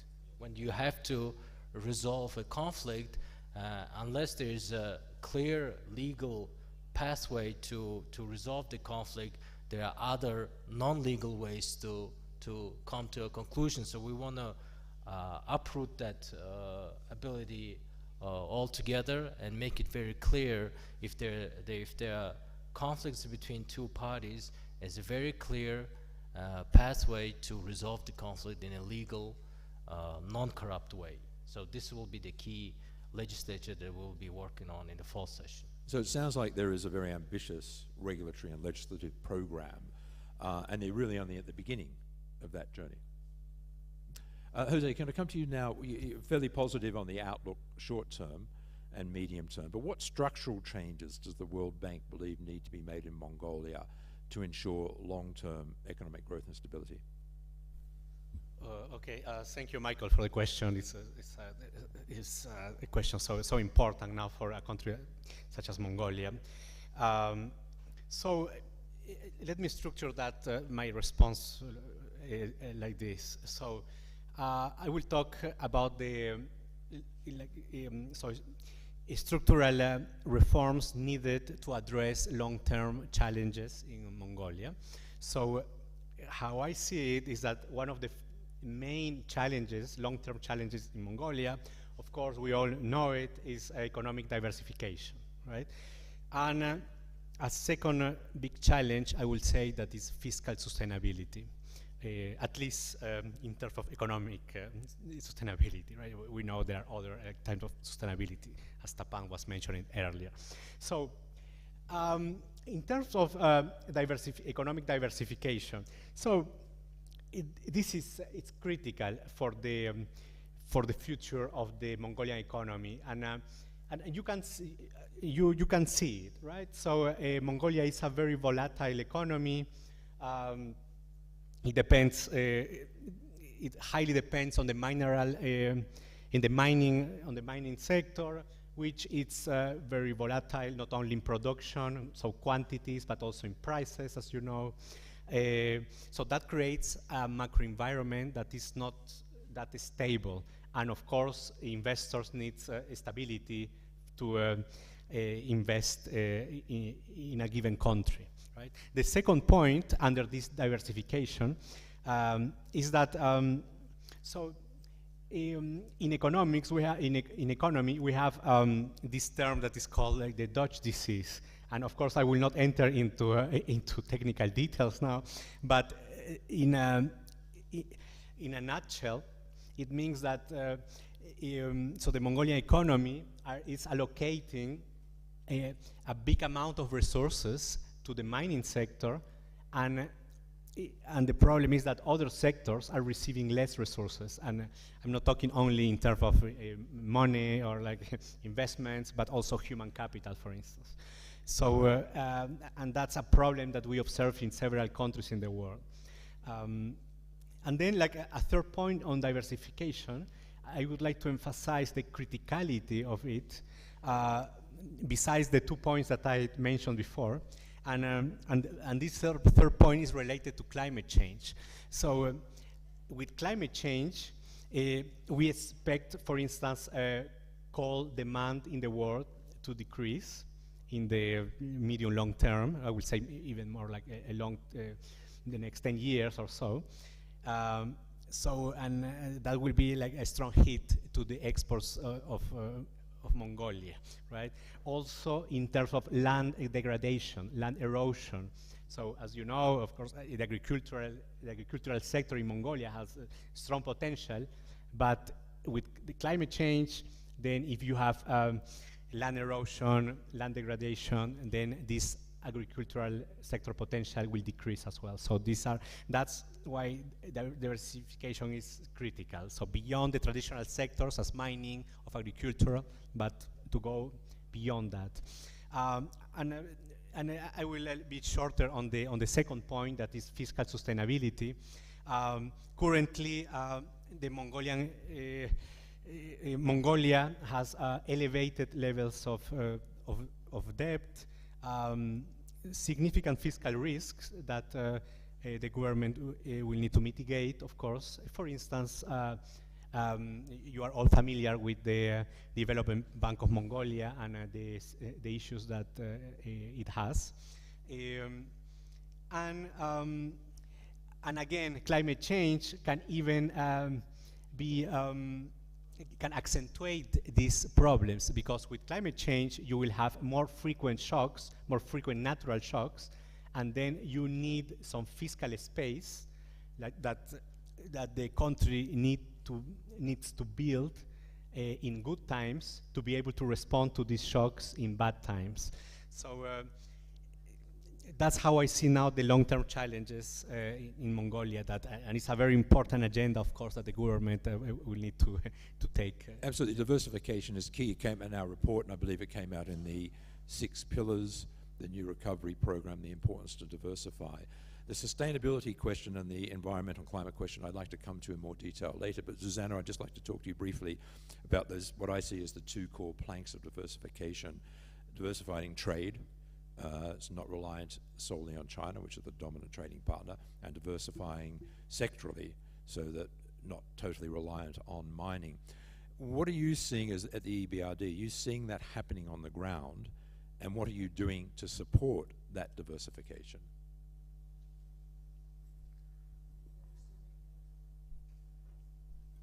Either the government of Mongolia or EBRD have magic wands. Extremely difficult. I mean, I told you I cover Mongolia, but also Central Asia. As you can imagine that with the changed geopolitical context, as we euphemistically we call it, there are major bottlenecks in the whole of Central Asia as well. Now, whenever I go to our board of directors, I just have to show the map of Mongolia. And it takes indeed, as you were saying, 2 things.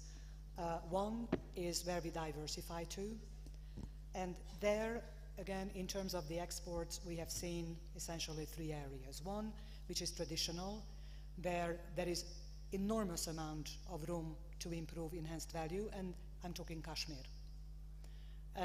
And I will not go into details about raw Kashmir versus processed Kashmir, which, as we have done a deeper dive, is not a matter of financing. That will come later. A lot can be done, and I hope to follow up on this with our government and private sector counterparts. Number two is, if you want to get really enthused about Mongolia, then you talk to the ICT industry and everybody who is engaging whether in software development in general or just payment platforms and fintech. Now, in order to get there, this is what I outsource to ADB and others and the government. We need to start the education of the very small labor force, high unemployment, very small labor force at elementary school level. But we have come across highest per capita candidates for our Star Venture startup programs. And then creative industries. I think that we created quite a buzz when we had a Mongolia Investment Outlook session in Uzbekistan, and we talked about film industry and what you need to get them there in terms of tax breaks, in terms of developing the human resources, and incentivizing the infrastructure. So it's there. I would need far more time than you would ever allow me to elaborate on logistic corridors, which is probably the ultimate headache.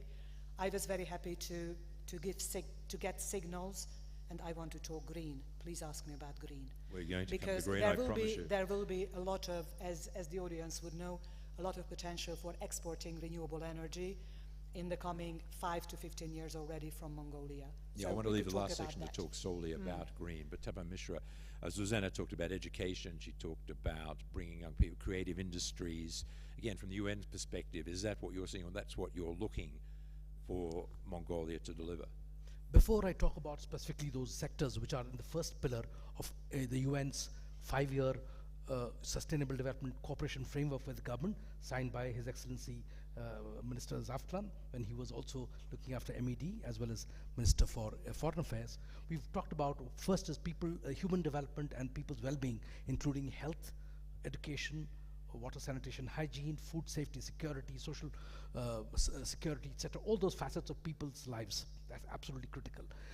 Second is about balancing the environment and the economy together. So how do you have a green, inclusive and sustainable growth, leveraging both together? And third is the people-centered governance, rule of law and human rights. But I want to pick back a little bit further.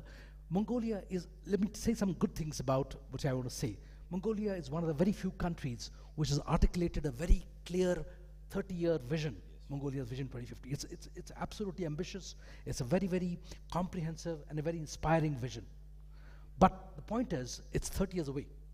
We have a global commitment for where Mongolia has signed along with 192 countries called the Sustainable Development Goals, the SDGs. Half the time is over.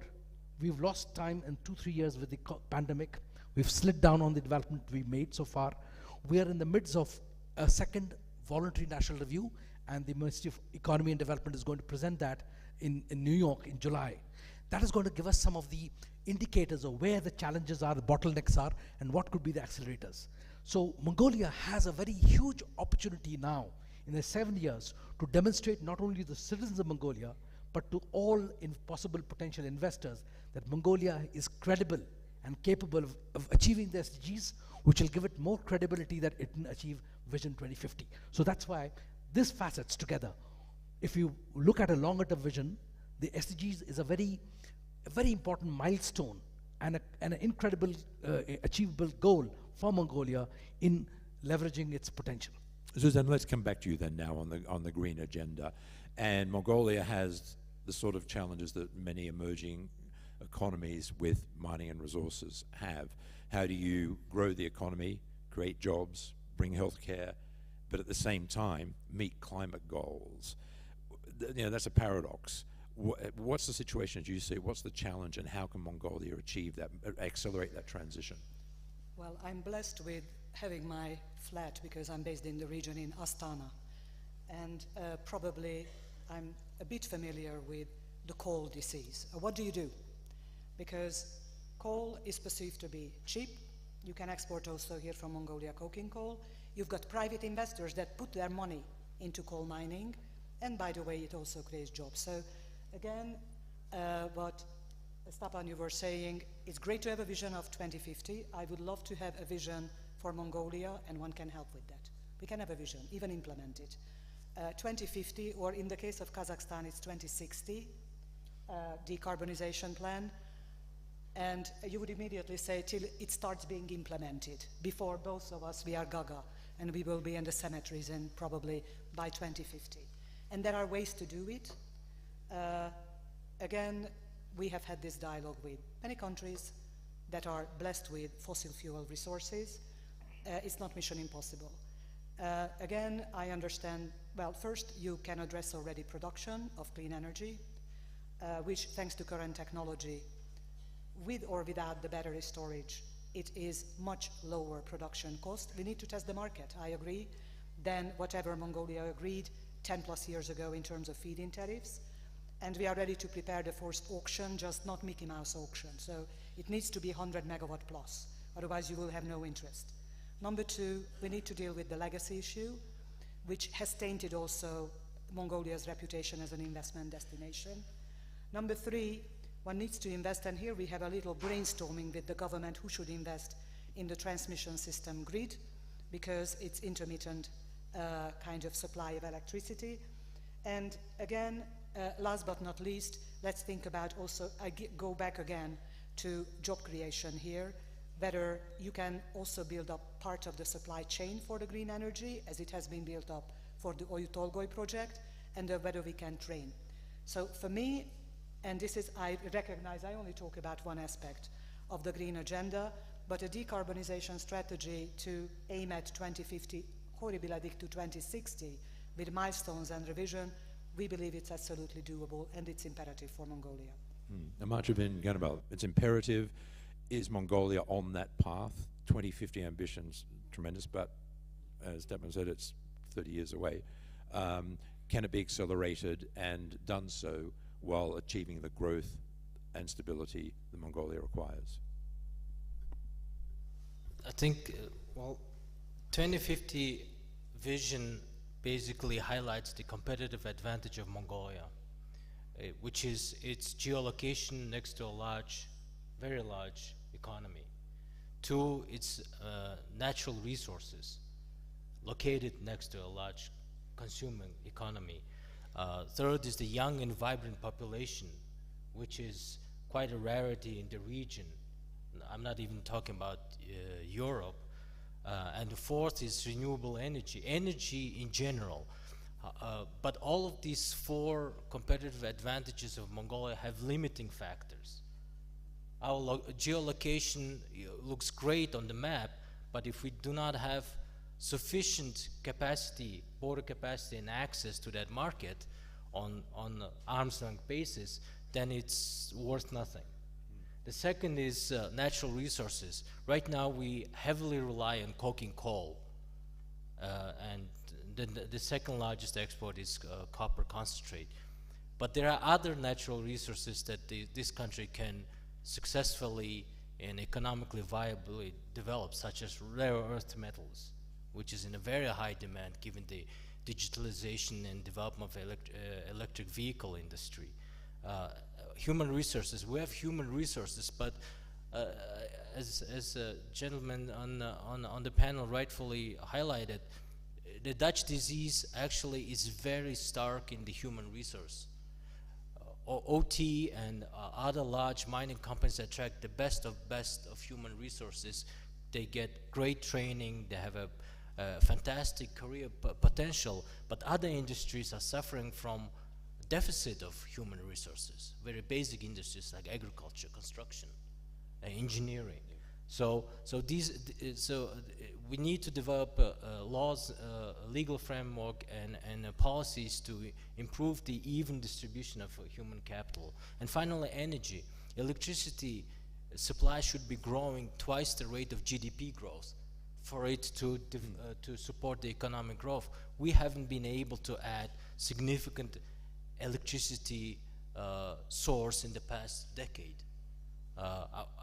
Wind and solar is great, but our transmission lines are not capable of supporting wind and energy. And two, our baseload energy production is based on 2 or 3 old, very, very old coal-fired power plants. So then we need to really talk about very basic changes in our electricity supply, and then talk about renewable energy as a potential source of exports.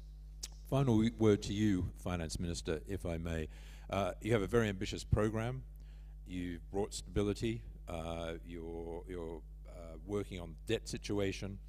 You're trying to diversify the economy. So a huge, ambitious agenda for Mongolia. But one thing that gets mentioned but hasn't been developed is rare earth minerals, the rare minerals, critical minerals. Is that where the longer term or medium term future lies for Mongolia? While you're diversifying the economy, is it critical minerals because you're so rich in them and the need for them is going to increase with technology and battery technology and the like? Would that be on your agenda, very high on your agenda?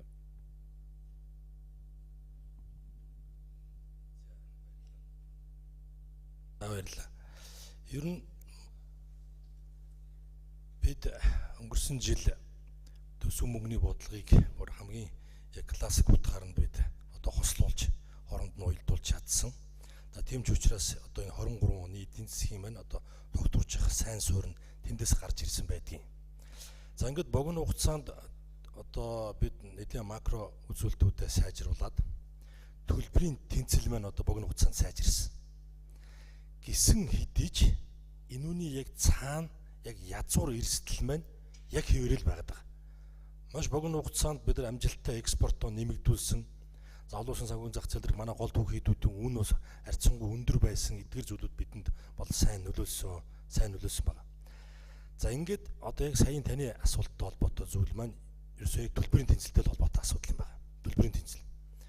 Төлбөрийн тэнцэл маань угтаа бол одоо аль болох экспорт нь импортоо нөгссөн, дотоодын үйлдвэрлэл нь сэргсэн, үйлдвэрлэл дээр тулгуурласан ийм одоо төлбөрийн тэнцэлтэй байж чадвас дунд урт хугацааны бидний эдийн засгийн тогтвортой байдал гэдэг юм маань одоо яг жинхэнэ утгаараа бий болж байна.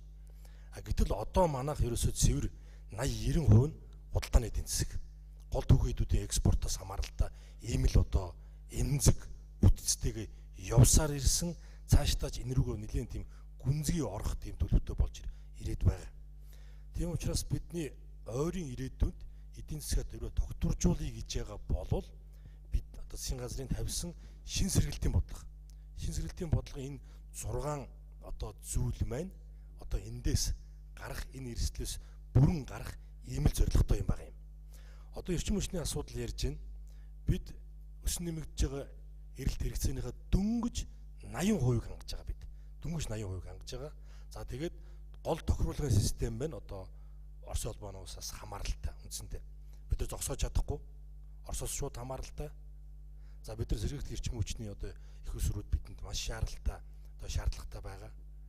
Одоо усан цахилгаан станц, нар салхины одоо эрчим хүчний ийм их усрууд бидэнд нэн одоо яралтай шаардлагатай байна. За ингээд бид одоо бусад салбарууд ялангуяа одоо аж үйлдвэрийн салбар дээр бид онцгой анхаарах ёстой. За энийг одоо аж үйлдвэржээд за одоо бусад одоо эдийн засгийн тата байдлуудаа бий болгоод тэрийг хурдтай экспортлохын тулд манай энэ бомтын сэргэлтийн асуудлууд маш чухал юм байна юм. Тэгэхээр би юу гэж хэлэх вэ гэхээр таны сайн асууж байгаа газрын ховор элемент ч юм уу одоо бусад байгалийн баялагын гол түүхийдүүд дээр бид тэднийг ингээд шүтэж тэдэн дээр одоо тулгуурласан эдийн засгийг бид сонголт хийхгүй бай. Энэ бол дунд урт хугацаанд бидний одоо гол эдийн засгийн тогтворжуулах тулгуур маань бол биш юм байна.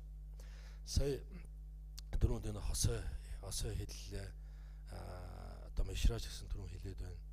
Ер нь бид нэр одоо эдийн засгийг төрөлжүүлэх болон одоо уулуурхаас бусад уламжлалт эдийн засгийн бүтцүүдийг одоо төлхөө энэ рүүгээ авч явах мөчлөг сөрсөн бодлого энэ бүх зүйл маань одоо манай засгийн газрын ойрын хугацааны эдийн засгаа тогтворжуулах гол үндсэн юм байгаа юм шүү. 2050 гэдэг бол нийгэм эдийн засгийн доктортой өсөлт доктортой бидний очих цэгээ одоо томьёолсон ийм баримт бичиг.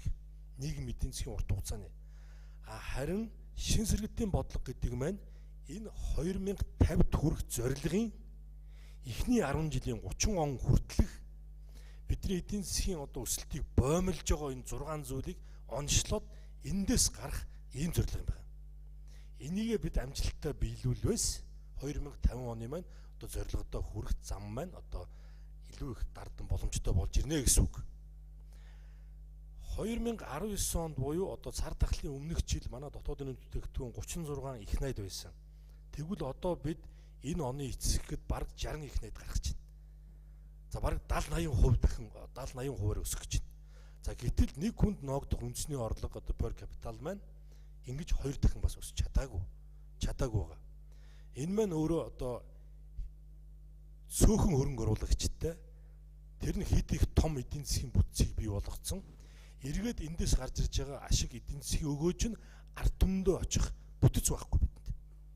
Бүтэц байхгүй. Тийм учраас энэ шин сэргэлтийн бодлогоор л одоо бид аль болох хувийн секторт тулгуурлаж, хувийн сектороо дэмжиж, гадны хөрөнгө оруулалтыг дэмжиж явах энэ дэд бүтцээ одоо мөн төрийн бүтээмжээ дэвшлүүлэх ийм л одоо шин сэргэлтийн бодлогын гол агуулга концепц нь эндээ байгаа юм. Тэгэхээр уламжилт эдийн засаг тэндээс гарах өгөөж бүтээмжээ дэвшлүүлэхийн тулд бид одоо хот хөдөөгийн тэнцвэртэй хөгжлийн бодлого юм байгаа. Шин сэргэлтийн бодлого нэг хэсэг нь. Өөрөөр хэлбэл бид хөдөө аж ахуйгаас гарч ирж байгаа газар тариалан мал аж ахуйн гаралтай энэ түүхийн эдүүд болон энэ одоо экспортод гарч чадах үз өрсөлдөж чадах үз тэр бүтээгдэхүүнүүдийн одоо өрсөлдөх чадварыг нэмэгдүүлэх хөдөө орон нутг руу ийм бодлого явуулах нь хамгийн чухал юм байна. За манай сая хаврын энэ чуулганаар бид маш олон зүйлүүдийг маш сайн амжилттай хийж чадсан байна. За чуулганы хамгийн сүүлийн өдөр бид одоо Азийн хөгжлийн банкнаас урд өмнө хэрэгжүүлж байгаагүй бөгөөд одоо 3 санхүүжүүлэгч олон улсын байгууллагууд орсон. За анх удаа 72 сая долларын буцалтгүй тусламжийг агуулсан бүсчилсэн ногоон хөгжлийн төслийн санхүүжилтийг улсын хурлаас сойрхон баталсан. За энэ бол одоо жишээ нь шин сэргэлтийн бодлогын энэ одоо ногоон хөгжлийн болон хөдөө орон нутгийн одоо хөгжлийн, аж үйлдвэрийн хөгжлийн гээд одоо хоорондоо уялдаатай энэ 3 одоо сэргэлтийн бодлогын гол зангилаа. За дээрээс нь Монгол Улсын ерөнхийлөгчийн санаачлаад одоо авч явж байгаа одоо хүнсний аюулгүй байдал, хүнсний хувьсгалыг яг жинхэнэ утгаар нь хөдөө орон нутагт одоо ард иргэдийн одоо малчтын бүр одоо гар дээрээс анхан шатны бэлтгэн нийлүүлэгч нарын одоо тэнд одоо анхан шатны боловсруулалт хийх, өрсөлдөх чадварыг нэмэгдүүлэх. За тэр бүтээл одоо тэр агуулгын систем, warehouse систем болон дэд бүтэц зам харилцааг нь хөгжүүлж өгснөөр одоо эцсийн хэрэглэгчдтэй, үйлдвэрлэгчдтэй одоо бүсчилж бий болгож хүргэж өгөх, бүсчилж үйлдвэрлэлүүдийг бий болгох ийм одоо маш олон агуулгуудыг одоо багтаасан ийм сайн төсөл одоо гараанаасаа гарч байгаа гэдгийг бас та бүхэнд дуулгая. Тэгээд энэ бол одоо мөн эдийн засгээ төрөлжүүлж байгаа нэг одоо томоохон одоо бодлого юм байна. Нэг салбар эхлэл юм а гэж. Finance Minister, thank you very much indeed. I'm afraid we're out of time. In fact, we've run over. Please join me in thanking our panellists today.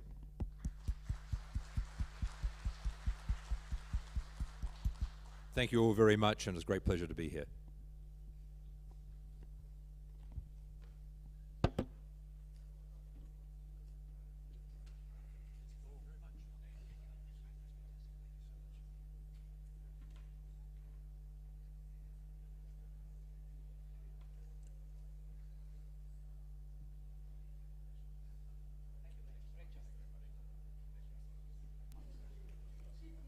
Хилцүүлэгт оролцсон эрхэм зочдод талархлаа илэрхийлье.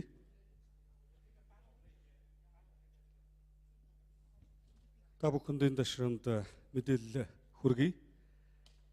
Чингис хаан музейн 7 дугаар давхарт 15:30 минутаас MEF Youth үйл ажиллагаа эхэлнэ.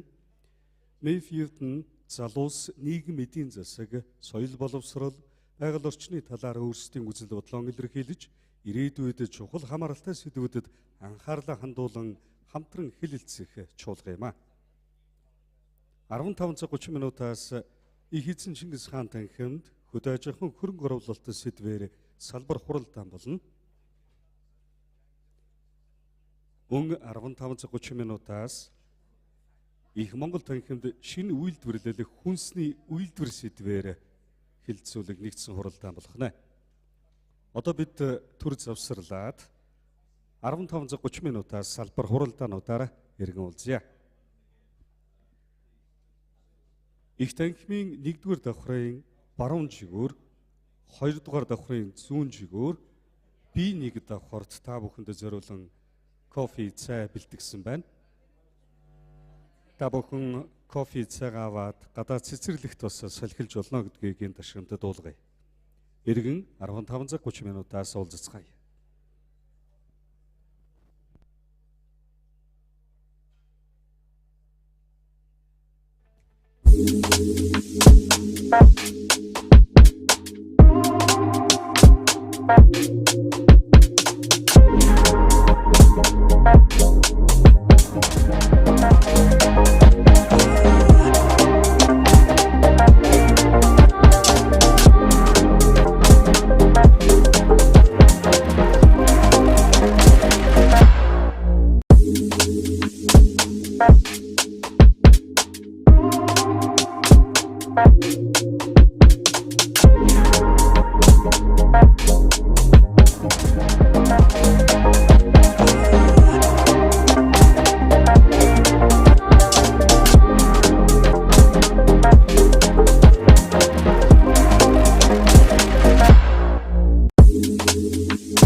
Хүрэлцэн ирсэн та бүхэндээ энэ өдрийн мэндийг дахин дэвшүүлье.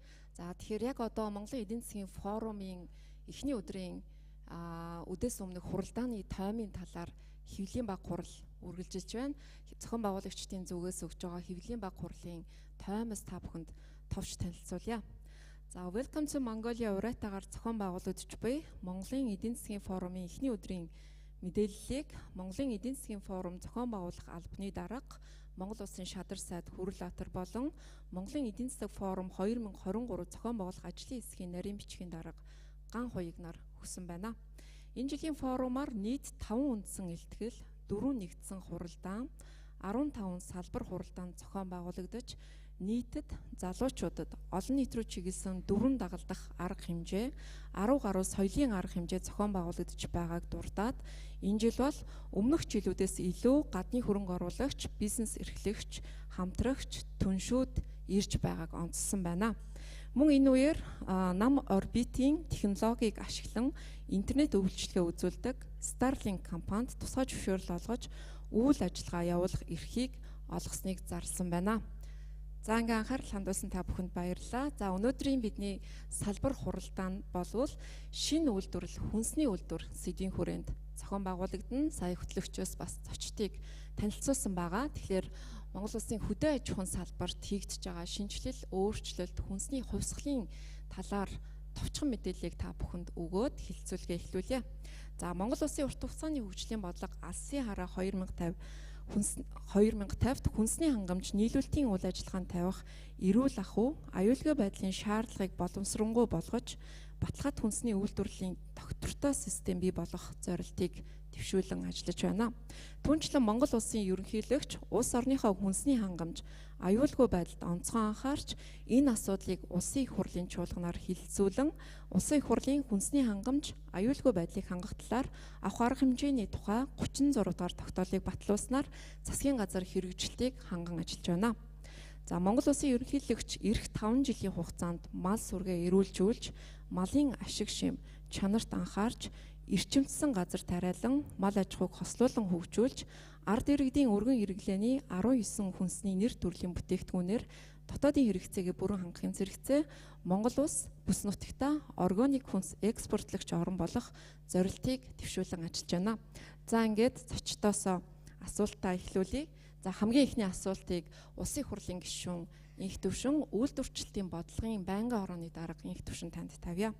Тэгэхээр миний саяны дурдсан одоо Монгол улсын ерөнхийлөгчийн санаачилсан хүнсний хувьсгал, хүнсний аюулгүй байдлын энэ хөдөлгөөн бол сүүлийн 1 жилийн дотор бол маш эрчимтэй өрнөж байна. За улсын хурлын энэ 36 дугаар тогтоолын хэрэгжилтэнд таны хувьд үйлдвэрлэлийн байнгын хороо ямар дүгнэлт өгж байгаа вэ? Цаашид бид нэр юун дээр анхаарах ёстой байгаа гэдгээс ярилцлага хэлэлцүүлгээ эхлүүлье.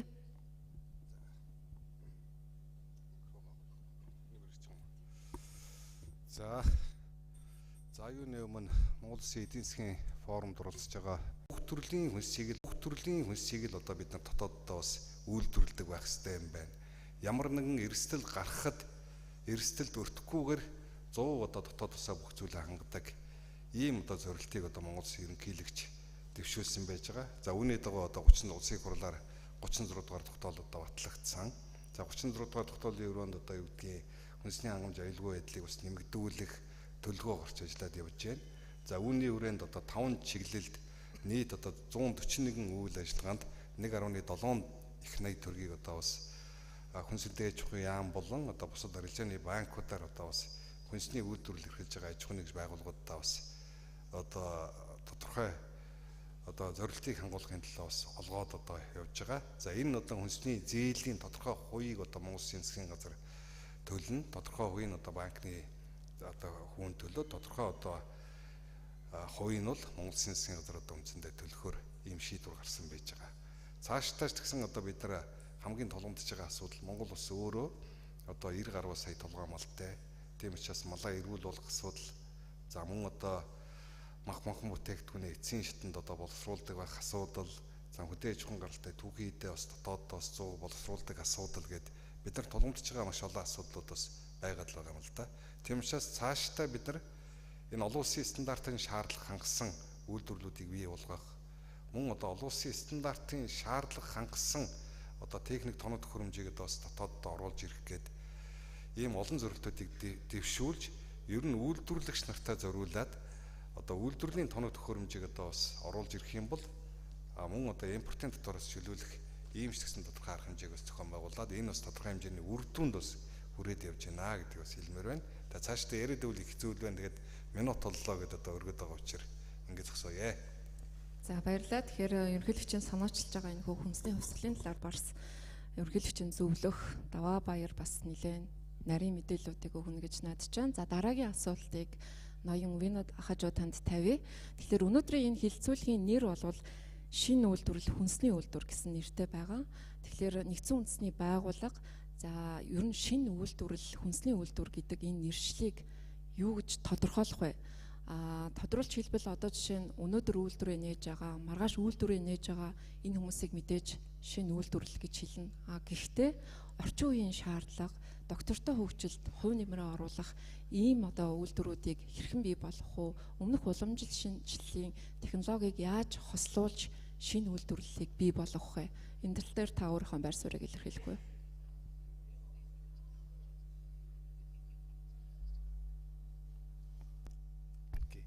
Well, thank you very much. First of all, thank you for the invitation to join this panel.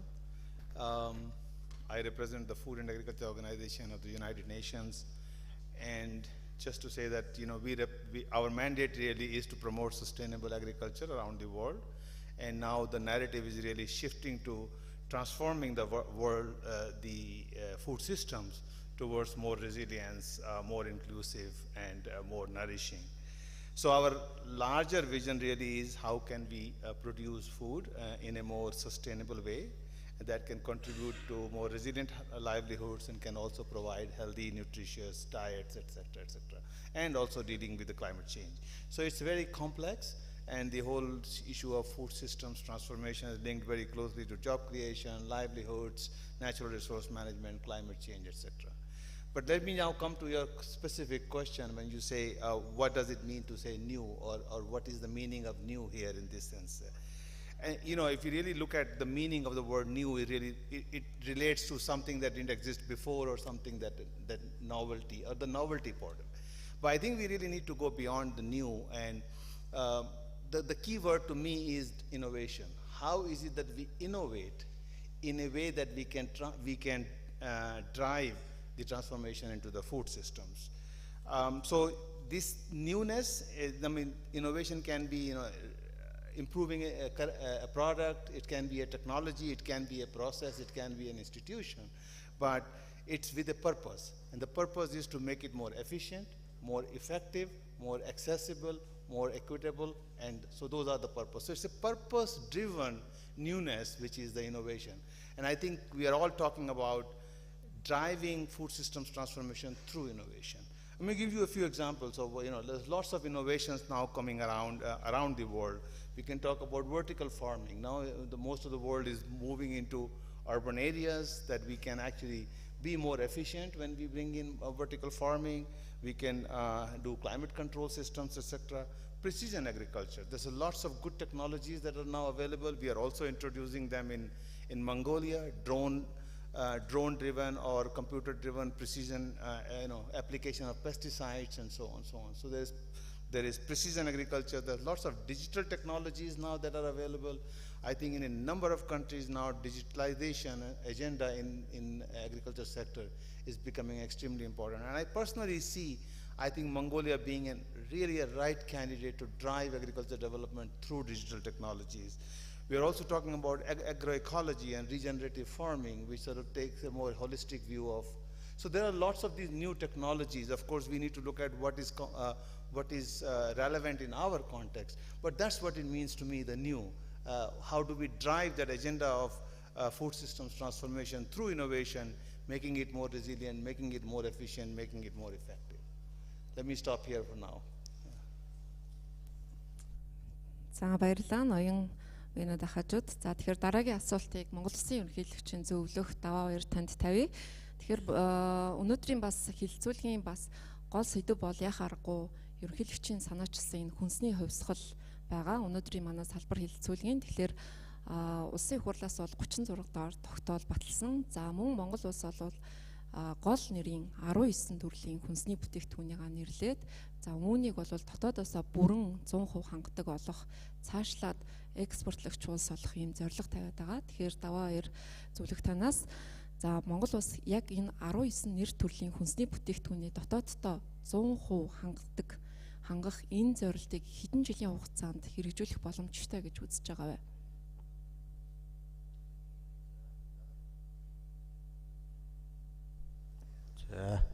За баярлалаа. За Монгол Улсын ерөнхийлөгч төрийн тэргүүн маань хүнсний хангамж, аюулгүй байдал, үндэсний хөдөлгөөнийг зарлаад яг 1 жил болж байна. За энэ үндэсний хөдөлгөөний 5 жилийн хугацаанд хүнсний хувьсгал одоо хийх зорилготой 19 нэр төрлийн хүнсийг 5 жилийн хугацаанд дотоодоос бүрэн хангах, цаашлаад бүс нутагтаа экспортлогч болох ийм томоохон зорилготой үндэсний хөдөлгөөн явж байгаа. За энэ хөдөлгөөн зориулж одоо 1.7 их найт төгрөгийг улсын их хурлд баталж өгсөн. За энэ жилийн хувьд бол 982 тэрбум гаргах төлөвлөгөөтэй ажиллаж байгаагаас одоогийн байдлаар бол 200 гаруй тэрбум төгрөгийн зээл олгогдсон байна. 160 гаруй тэрбум төгрөгийн зээл одоо яг грэний шатанда явж байна. 400 гаруй тэрбум төгрөгийн зээл бол яг судалгааны шатанда явж байна.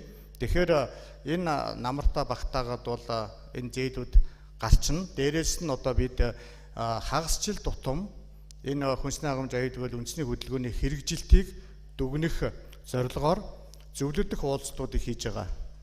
За хамгийн эхний уулзалтыг 1 сарын 17-нд хийсэн. Сая 7 хоногийн өмнө 2 дугаар уулзалтаа хийлээ. Уулзалтаар харж байхад бол бид нэг 43.8% биелэлтэйгээр үндэсний хөдөлгөөн одоо амжилттай явагдаж байна гэж дүгнсэн. За ер нь бол энэ зээл олголтыг хүнс үйлдвэрлэл, сав баглаа боодлол, мал аж ахуй, гадаад хайрлагын салбарын баялаг бүтээгчид, үйлдвэрлэгч нарт хүртээмжтэй байлгах үүднээс сая сүүлийн зөвлөлт уулзалтаар бол 982 тэрбумыг 1.2 их найд болгож нэмэгдүүлэхээр одоо төлөвлөд ажиллаж байна. Тэгэхээр бид энэ намартаа багтаагаад 1.2 их найдыг гаргачих юм бол бид энэ салбар руу хангалттай хөрөнгө оруулалт орж ийн. Дээрээс нь дотоодынхон хүнсний хангамжийг бид 5 жилийн хугацаанд шийдэж байгаа учраас эхний 1 жилдээ бол маш томоохон хөрөнгө оруулалтууд ороод явчих юм бол бид энэ 5 жилийн хугацаанд хангалттай хийж чадна гэж төлөвлөж байгаа. Дээрээс нь одоо бүс бүтээгчид, үндэсний үйлдвэрлэгчид бас бизнес туур автобустай аяллыг хийгээд ерөнхийлөгчийн очсон үйлдвэрүүдийг жирийн одоо баялаг бүтээгчид бас очиж үзэж байгаа. Энэ одоо очиж үзэж байгаа нь бол төр хувийн хвшлийн хамтын ажиллагаа, бодит ажил болж байгааг бол одоо тодорхой харж болноо. Тэгэхээр одоо та бүхэн мэдж байгаа бол одоо ямарваа нэг дарга очоод танилцаад өнгөрөх биш, араас нь салбарынх нь баялаг бүтээгч үйлдвэрлэгчдэр тухайн одоо үйлдвэрлэлийн техник, технологи, инновац, хамтын ажиллагаа, ноу хау бүх юмыг ингээд судлаад Монгол дотор хамтартай ажиллаж байна.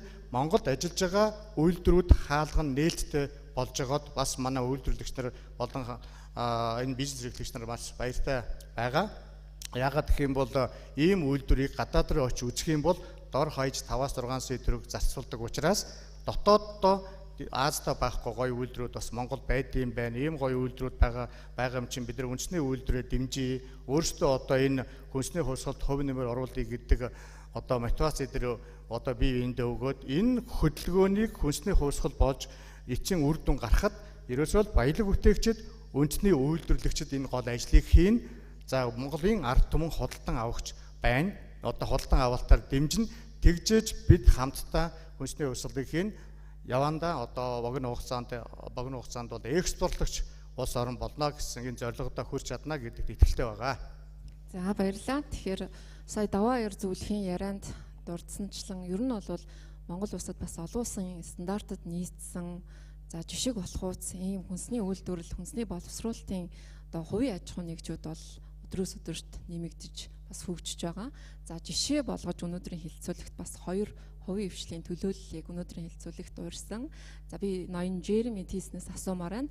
Жереми Тисний тухай та бүхэнд ноён Жереми Тисний тухай маш товчхон танилцуулахад Канада улсын иргэн, за Монгол улсад бол 30 орчим жил ажиллаж амьдарч байгаа. За газар тариалан мал аж ахуй махны боловсруулалтын чиглэлээр үйл ажиллагаагаа явуулж байгаа Zanadu Roser Bark компаниг 2009 онд үүсгэн байгуулад өнөөдрийг хүртэл удирдаад явж байгаа. Тэгэхээр Jeremy-гийн хувьд бол бас сонирхолтой. Канада улсын одоо эрчимдсэн мал аж ахуйг за Монгол улсын бас уламжлалт нүүдлийн мал аж ахуйтай хослуулан махны үйлдвэр, махны боловсруулалтын үйлдвэрийг ажиллуулж байгаа. Тэгэхээр Jeremy-гийн бас өмнөх монголчуудад танилцуулж ирсэн ихтгэлээс нэг онцолж зүйл асууя. За та бол Монголд бол хамгийн тулгамдаад байгаа асуудал бол энэ мал аж ахуй, хөдөө аж ахуйн үйлдвэрлэлийг хөгжүүлэхэд бэлчээрийн асуудал байна гэдгийг онцолж байгаа.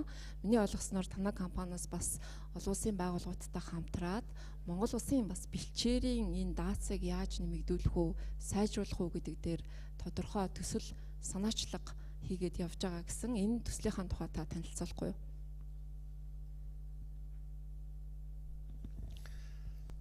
За сайн байцгаана уу.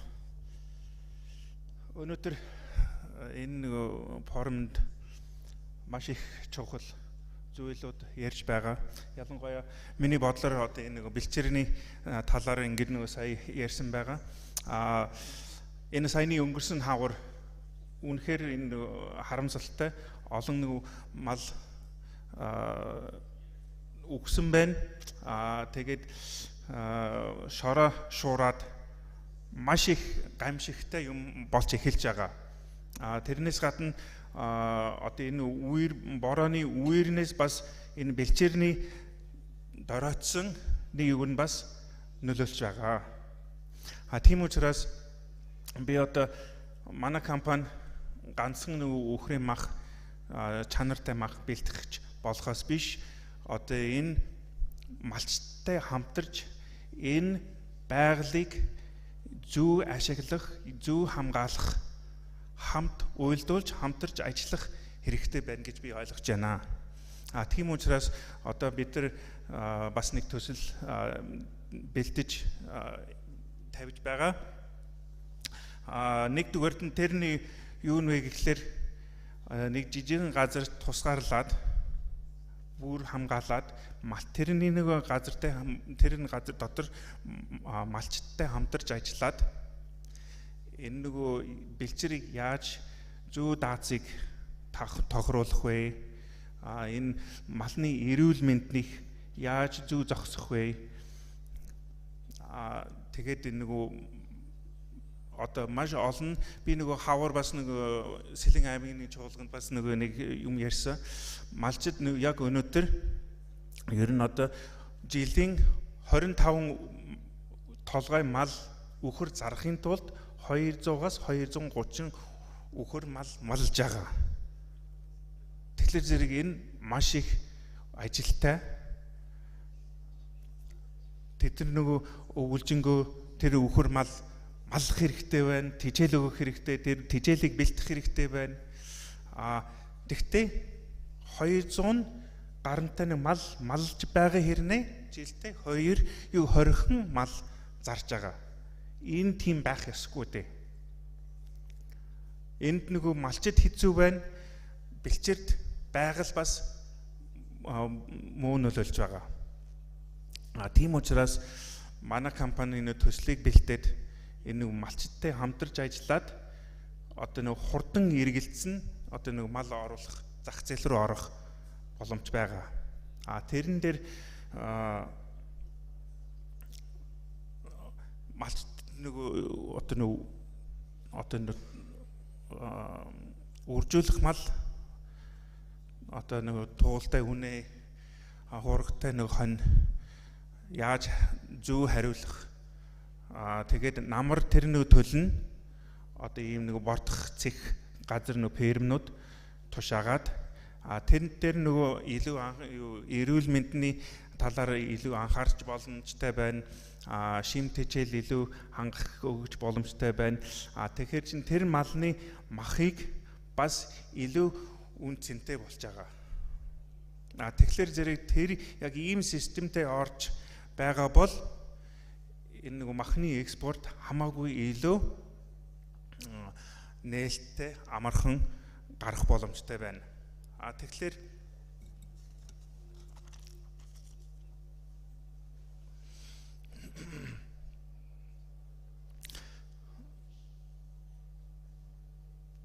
энэ яг миний хувьд бол одоо энэ нөгөө мал аж ахуйн салбар цаашдаа үргэлжлүүлэх боломжтой.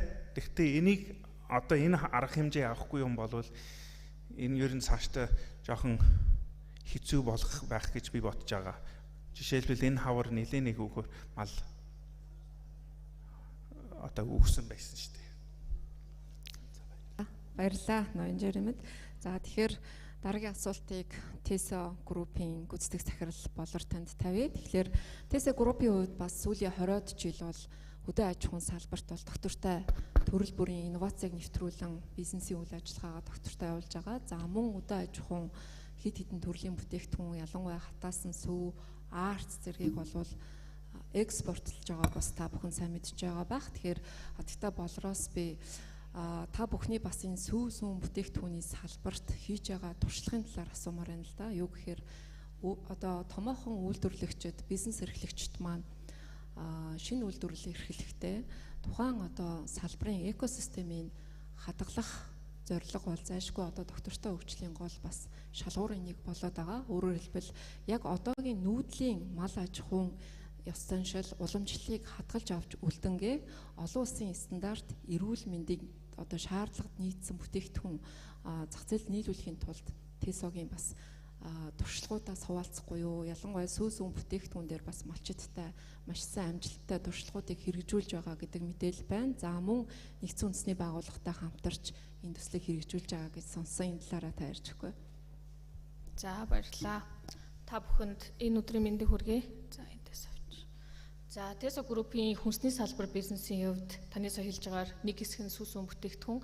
Тэгээд ер нь бол манай хүнсний салбар бизнесийн хувьд дотоодын үйлдвэрлэлээс гадна тухайн бүтээгдэхүүн маань дотоодын гэлтгүү гадаадын үйлдвэрлэлд, экспортын үйлдвэрлэлд өрсөлдөх чадвартай тийм бүтээгдэхүүнийг бий болгохын төлөө зорж ажилладаг. Тэгэхээр сая яг нөгөө Жеремигийн хэлж байгаагаар альва бизнесүүд одоо магадгүй энэ групп компаниуд ч юм уу орцсон байгаа бизнесийн хэсгүүд буюу үйлдвэрлэлийн хэсэг, худалдааны хэсэг гэдэг ч юм уу те эдгээр хэсгүүдэд нэлээдгүй томоохон хөрөнгө оруулалтууд орчихсон байдаг. Гэхдээ ямар ч нөгөө систем, ямар ч одоо нөгөө бизнесийн асуудлаас нэг экосистем маань тэр чигээрээ бүгдээрээ давхар хөгжиж, бүгдээрээ зэрэг хөгжиж гэх юм уу те тэгжээж яг нэг эцсийн бүтээгдэхүүн маань өөр өрсөлдөх чадвартай, эцсийн хэрэглэгчийн гар дээр болоод гадны зах зээлийн хэрэглэгчийн гар дээр очих боломжтой байдаг.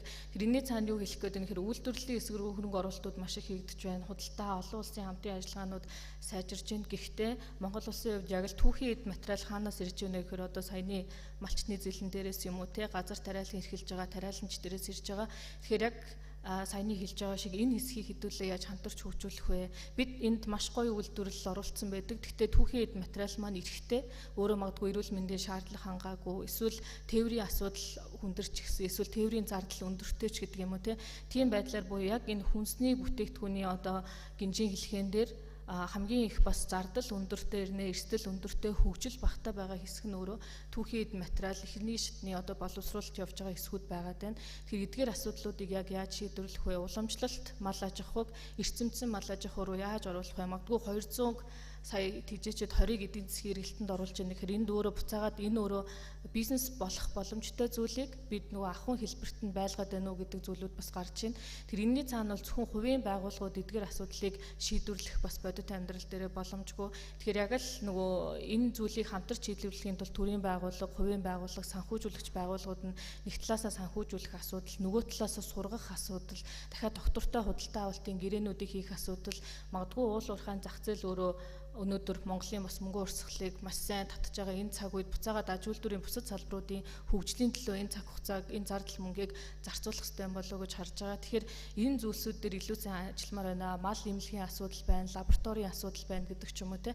Магадгүй яг үйлдвэрлэлийн худалдааны олон улсын зах зээл рүү гаргаж байгаа энэ хэсгүүд маань монголчууд нэлээдгүй судалгаа шинжилгээг сайн хийдэг болсон, инновацлог бүтээгдэхүүнүүдээр ажиллаж чаддаг болсон, гадны хамтын ажиллагаанууд дээр гадны улсуудын сайн туршлагуудыг бас сонирхож чаддаг болсон, орчин үеийн дэвшилтэд тоног төхөөрөмжүүд сая хэлж байгаа үйлдвэрүүд рүү очиод үзэхэд Монголд ийм үйлдвэр байдгүй гэж нөгөө хүмүүс маань уулга алдмаар гой гой үйлдвэрүүд Монголд бас маш их байгаа.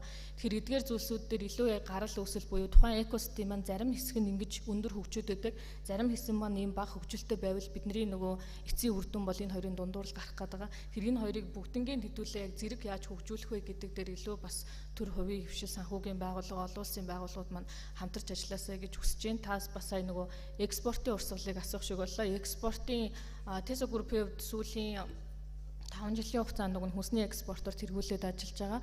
Гэхдээ мэдээж уулуурхай экспорт бусад экспорттой харьцуулахад хүнсний экспорт өөрөө нөлөөлөх хувийг бол эзэлдэггүй. Тэгэхээр энэ хүнсний экспортыг хэрхэн яаж сайжруулах вэ гэдэг дээр хэрхэн яаж тоо хэмжээг нэмэгдүүлэх вэ, хэрхэн яаж чанарын өсөлтийг хийх вэ гэдэг дээр бид маш их чухалчлаад ажиллаж байна. Тэгээд сүүлийн мэдээж экспортын зах зээл дээр гэх юм бол чанарын асуудал нэгдүгээрт яригдана. Түүнээс гадна монголчууд яг ингээд нөгөө өөрсдөө ямар нэгэн бүтээгдэхүүн хийчээд тэр бүтээгдэхүүнийг дэлхийд хэрэглэх ёстой юм шиг байдлаар хандах бас сөрөг тал байдаг. Тэгэхээр нөгөө дэлхийн зах зээлийг юу хүсэж байгаа тэр бүтээгдэхүүнийг бид нэр үйлдвэрлэх гэдэг дээрээ судалгааны ажлаа маш сайн хийх хэрэгтэй. Тэрнээс гадна тасралтгүй байдал гэдэг зүйл өөрөө маш чухал. Тасралтгүй байдлыг хангаж чадж байна. Нэгэн тал дэлхийн зах зээлийн өрсөлдөөнд орох гэж байгаа бол нөгөө ямар улсын хинбэ гэдэг чинь хамаагүй яг л дэлхийн хэрэглэгчд тааламжтай тэр бүтээгдэхүүнийг бид нар хүргэх хэрэгтэй. Тэгэхээр тэрний цаана нөгөө чанарын асуудал, тасралтгүй байдлын асуудлууд яригдж байна. Тэгээд мэдээж сая нөгөө хэлж байгаа лабораторийн асуудал ч юм уу. Тэгээд дараагийн асуултан дээр би бас энийг илүү дэлгэрэнгүй хариулъя. Тэгээд нэгдсэн үндэсний байгууллагатай бид нар бас энгийн сүний төсөл дээр хамтраад ажиллаад явж байна. Саяны нөгөө гарал үүсэл гэж нэрлэдэг байгаа зүйл дээр блокчейн дээр суурилсан гарал үүслийн системүүд бичигдэж байна. Тухайн зүйл нь ерөөсөө экспортын зах зээл дээр болоод дотоодын зах зээл дээр тухайн бүтээгдэхүүн маань илүү чанартайгаар өрсөлдөөсөө эхлэл цэгээс нь төсгөл цэг хүртэлх бүх мэдээллүүд нийл тод байгаасаа тэрнийхээ хэмжээнд ийм ялгаатай, ийм эрүүл, ийм доктортой хөгжлийг дэмжсэн бүтээгдэхүүн гэдгээ өөрөө нотолж чадвал тэрийг дотоодын болоод гадны зах зээл дээр илүү өндөр нэмэн үртэх шингэсэн байдлаар бид нийлүүлэх боломжтой юм а гэж л хэлмээр байна. За баярлалаа. Тэгэхээр сая та яриандаа яг дурдсан те ингийн сүүг одоо боловсруулж зах зээлд нийлүүлэх дээр малчидтай хамтраад ажиллаж байгаа гэд энэ кейсээ жоохон дэлгэрүүлээд яривал яг одоо уламжлалт мал аж ахуйгаа эрхэлж байгаа малчидтай за Tesla Group-ийн сургалт өгч гин үү те төхөөрөмжүүд өгч гин үү яг энэ бодтой кейсээсээ та жоохон дэлгэрүүлчихгүй. За ингийн сүний төсөл маань сүүлийн 2 жилийн хугацаанд хөгжиж байгаа төсөл. Тэгээд анзаарах юм бол та бүхэн маань ингийн хоормог гэдэг дэлгүүрүүдээр худалдаалагдж байгаа цагаан шилтэй, ногоон шилтэй. Тэгэхээр яг мэдээж үнэний сүү бол Монголын бас нэг суур сүүн бүтээгдэхүүн. Гэхдээ гадны зах зээл дээр ч юм уу дэлхийн зах зээл дээр өрсөлдөхөд Шинэ Зеландын үнэний сүүтэй бид нар өрсөлдөнө гэдэг бол өөрөө бас одоо боломжгүй гэд хэлэхэд бараг буруутахгүй байх. Тэгэхээр ер нь бол Монголын маш их ялгаралтай бараа бүтээгдэхүүнийг бид нар дэлхийн зах зээл дээр санал болгох хэрэгтэй. Ягаад тэр ямар ч ялгаагүй буюу бүтээгдэхүүнийг Монгол шиг үйлдвэр хөгжөөгүй зардал өндөртэй улсаас аавна гэдэг бол бас өөрөө боломжгүй. Тийм болохоор ямар ялгаатай бүтээгдэхүүн гэдэг дээр нэлээдгүй судалгааны ажил яваад ингийн сүү бас сонгож хөгжүүлсэн. Тэгэд ингийн сүүний хувьд өөрөө тээвэрлэлтийн маш их төвөгтэй байдалтай сүү буюу нөгөө тээвэрлэлтийнхаа дунд чанараа алддаг.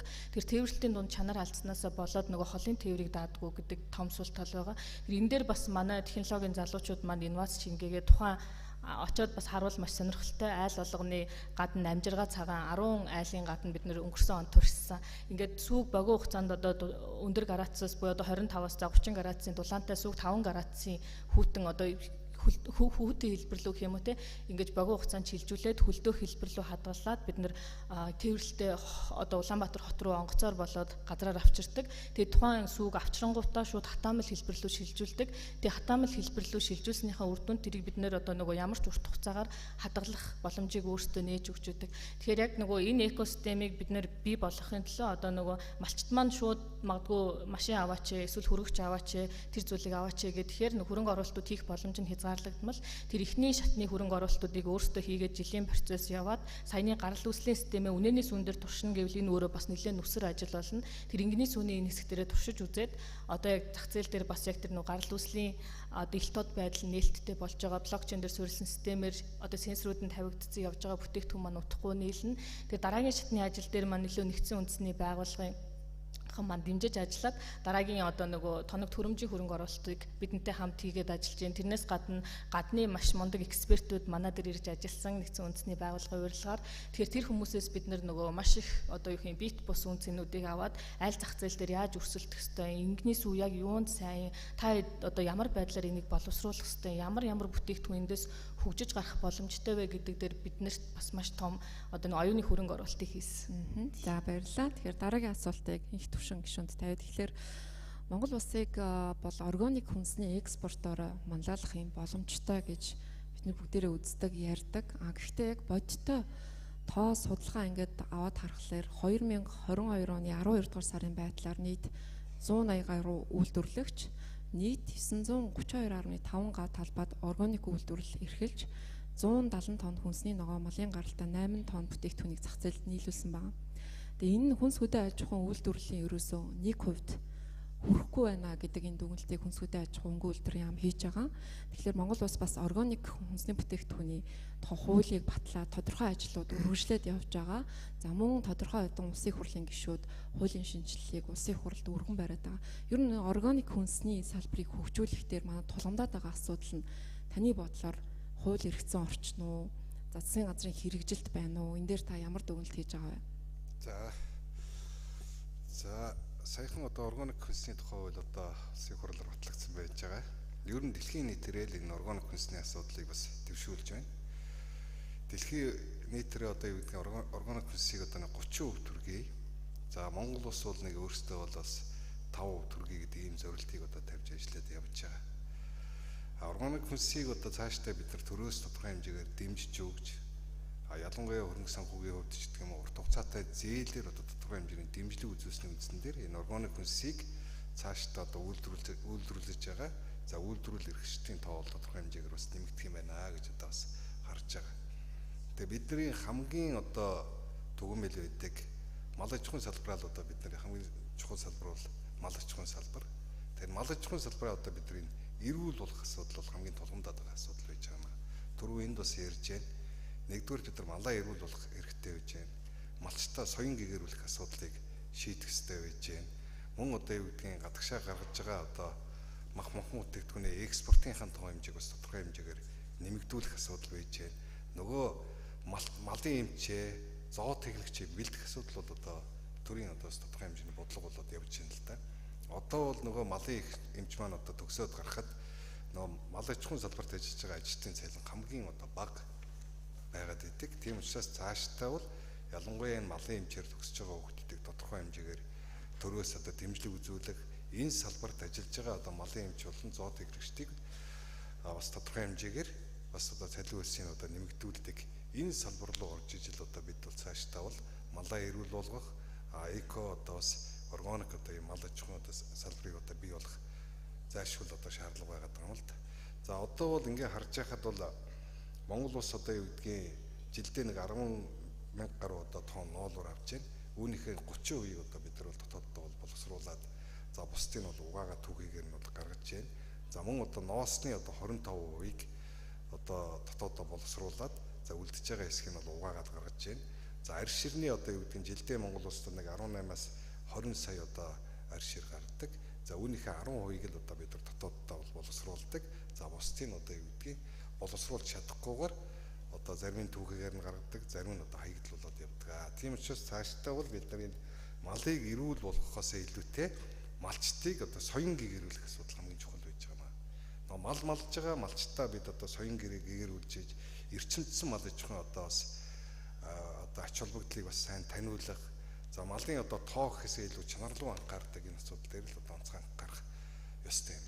Органик хүнсэн дээр шимэн ялгаа авахгүй одоо янз янзын одоо бид нар тэр бичил химийн бүс хэрэглэхээс илүү одоо айлхоор одоо Монгол Улсны хөрсөн дээр ийм цэвэр эко байдлаар л одоо ургуулах. Тэгээ органик хүнс гэдэг бол одоо ганц хүнс гэхээсээ гадна органик бүтээгдэхүүн, органик одоо материалын зүйлүүдийг л одоо яг тэр органик цэвэр одоо байгалийн одоо журмаар нь одоо ямар нэг химийн бодисонд одоо найруулахгүйгээр ингэж гаргаж байгаа бүтээгдэхүүнийг л одоо бид цаашдаа бол хэрэглээ дэлхийн нийтээр ч гэсэн энэ чиг хандлага руу бас явж байна гэдэг л бодолтой байж байгаа. Тэгээ энэ тал дээр одоо Монгол Засгийн газар за мөн одоо бас улсын их хурлаас тодорхой одоо шийдвэрүүдээ гаргаад цаашдаа энэ салбарыг л одоо бид тодорхой хэмжээгээр дэмжих, зээлийн одоо бодлогоор дэмжих, урт хугацаатай одоо зээл өгөх энэ чиглэлээр одоо бас нэлээд хууль эрх зүйн орчныг сайжруулад явж байна.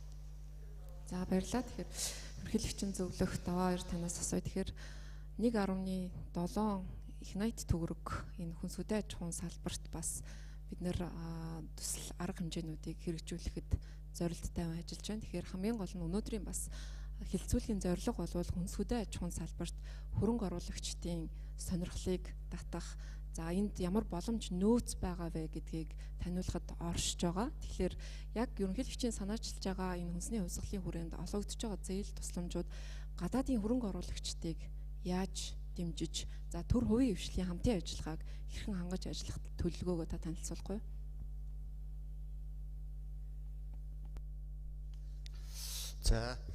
За энэ бол одоо маш чухал асуудал. Энэ Монгол Улсын их парламентаас бол одоо 36 тогтоолыг баталсан гаргасан, мөн засгийн газраас 63 тогтоолыг батлан гаргаад түүний дагуу системийн 10 банк энэ хүнс үдээж хуу, мал аж ахуй, газар дарааллын хүнс үйлдвэрлэл, глобалын салбарт одоо 5-6% хүүтэй, 3-5% одоо хугацаатай одоо бага хүүтэй урт хугацаа зээл олголт эхэлээд ингээд одоо 2 сарын хугацаа болцсон байна. За энээсээ гадна олон улсын байгууллагуудын оролцоо бас их чухал байгаа.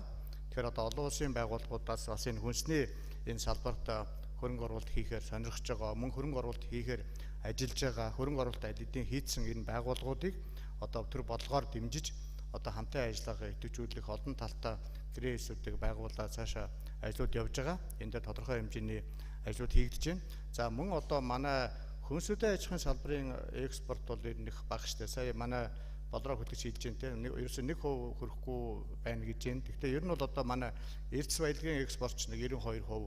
Тэгээд эрдэс баялагын бус экспорт нэг 8% хавцаа байдаг. Тэгээ энэ одоо хувийг ихсэхийн тулд энэ хүнсний хувьсгал үндэсний хөдөлгөөн нь одоо явагдаж байгаа шүү дээ. За тэгээд мэдээж одоо манай экспортод гарч байгаа бүтээгдэхүүн төлөв одоо хамгийн түрүүнд одоо мах байна. За дараад нь одоо самар байна. За тэгээд босод одоо нэг хэдхэн төрлийн бүтээгдэхүүнүүд одоо экспортод гарч байгаа. Энэ нэр төрлөө олшруулахын тулд бол бид нэр 19 гэж ярьж байгаа боловч 19-н дотроо задрахаараа бол 56 нэр төрлийн бүтээгдэхүүн байгаа. Тэгээд 56 нэр төрлийн бүтээгдэхүүнээс бид нар бол тодорхой хэрэгцээг хангахаасаа гадна экспортод гаргах маш чухал одоо ач холбогдолтой байгаа юм. Тэрнээсээ гадна ерөөсөө хангамжаа хийхээсээ гадна хүнсний аюулгүй байдал. Аюулгүй байдал гэдэг өнөөдөр маш том асуудал. Одоо бид бол одоо жилд нэг тэрбум долларын хүнсийг гаднаас авч хэрглэж байгаа. Энэ бол Монгол мөнгөөр тооцох юм бол 3.5 их найдыг бид жил бүр гаднаас хүнс экспортлож авч байна гэсэн үг. Хүнс импортлож авч байна гэсэн үг. Тэгэхээр энэ их хэмжээний мөнгийг бид нар нэгдүгээр дотоодоо үлдээх, дотоодын аж ахуй нэгжүүдээ одоо тэр худалдаа авалтаар дэмжих, ард иргэдийн худалдаа авалтаар дэмжих, санхүүгийн байгууллагуудад дэмжих. Тэгээ энэ мөнгө нь одоо дотроо эргэлдэж явах юм бол одоо хүний нөөц, Монгол хүний цалин нэмэгдэх, олон талын эдийн засгийн ач холбогдолтой. Тэр утгаараа бас энэ ажлыг хэрэгжүүлж байгаа.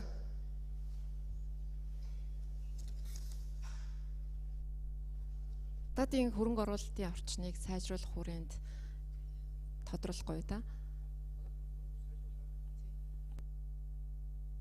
Нэмэгдүүлэх чиглэлд яг хүнсний хувьсгалын төлөвлөгөөнд ямар ажлууд тусгагдсан тухай.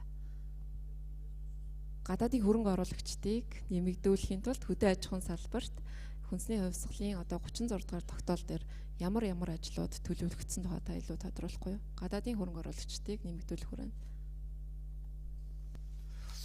За энэ гадаадын хөрөнгө оруулалтыг нэмэгдүүлэх гэдэг дээр бол яг одоо тийм тодорхой ажлууд бол одоо яг одоогор байхгүй байгаа шүү дээ. Мэдээж одоо өмнө хэрэгжижсэн төслүүд бол яваад хэрэгжиж байгаа. Одоо шинээр бас хэд хэдэн төслүүд одоо хэрэгж шатандаа явж байна. Гар үйл өсөж зурагдаад. Тэгээ одоогийн байдлаар бол ийм байна. Яагаад гэх юм бол хүнсний хөдөлгөөн эхлээд ерөөсөө 1 жил болж байгаа. Энэ 1 жилийн хугацаанд бид нар төрөөс гарах ёстой бүх хууль эрх зүйн орчин бий болсон.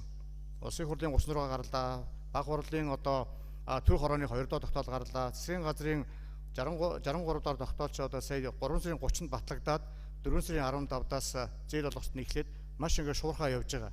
Тэгэхээр бид нар эхлээд энэ 36-гийн одоо гүйцэтгэл дээр илүү анхаарал төвлөрч ажиллаж байгаа. Мэдээж одоо олон улсын төлөв хөтөлбөрүүдийг бол дэмжин энэ дээр бол одоо яг одоохондоо бол яг тийм тодорхой бол юм байхгүй л байна.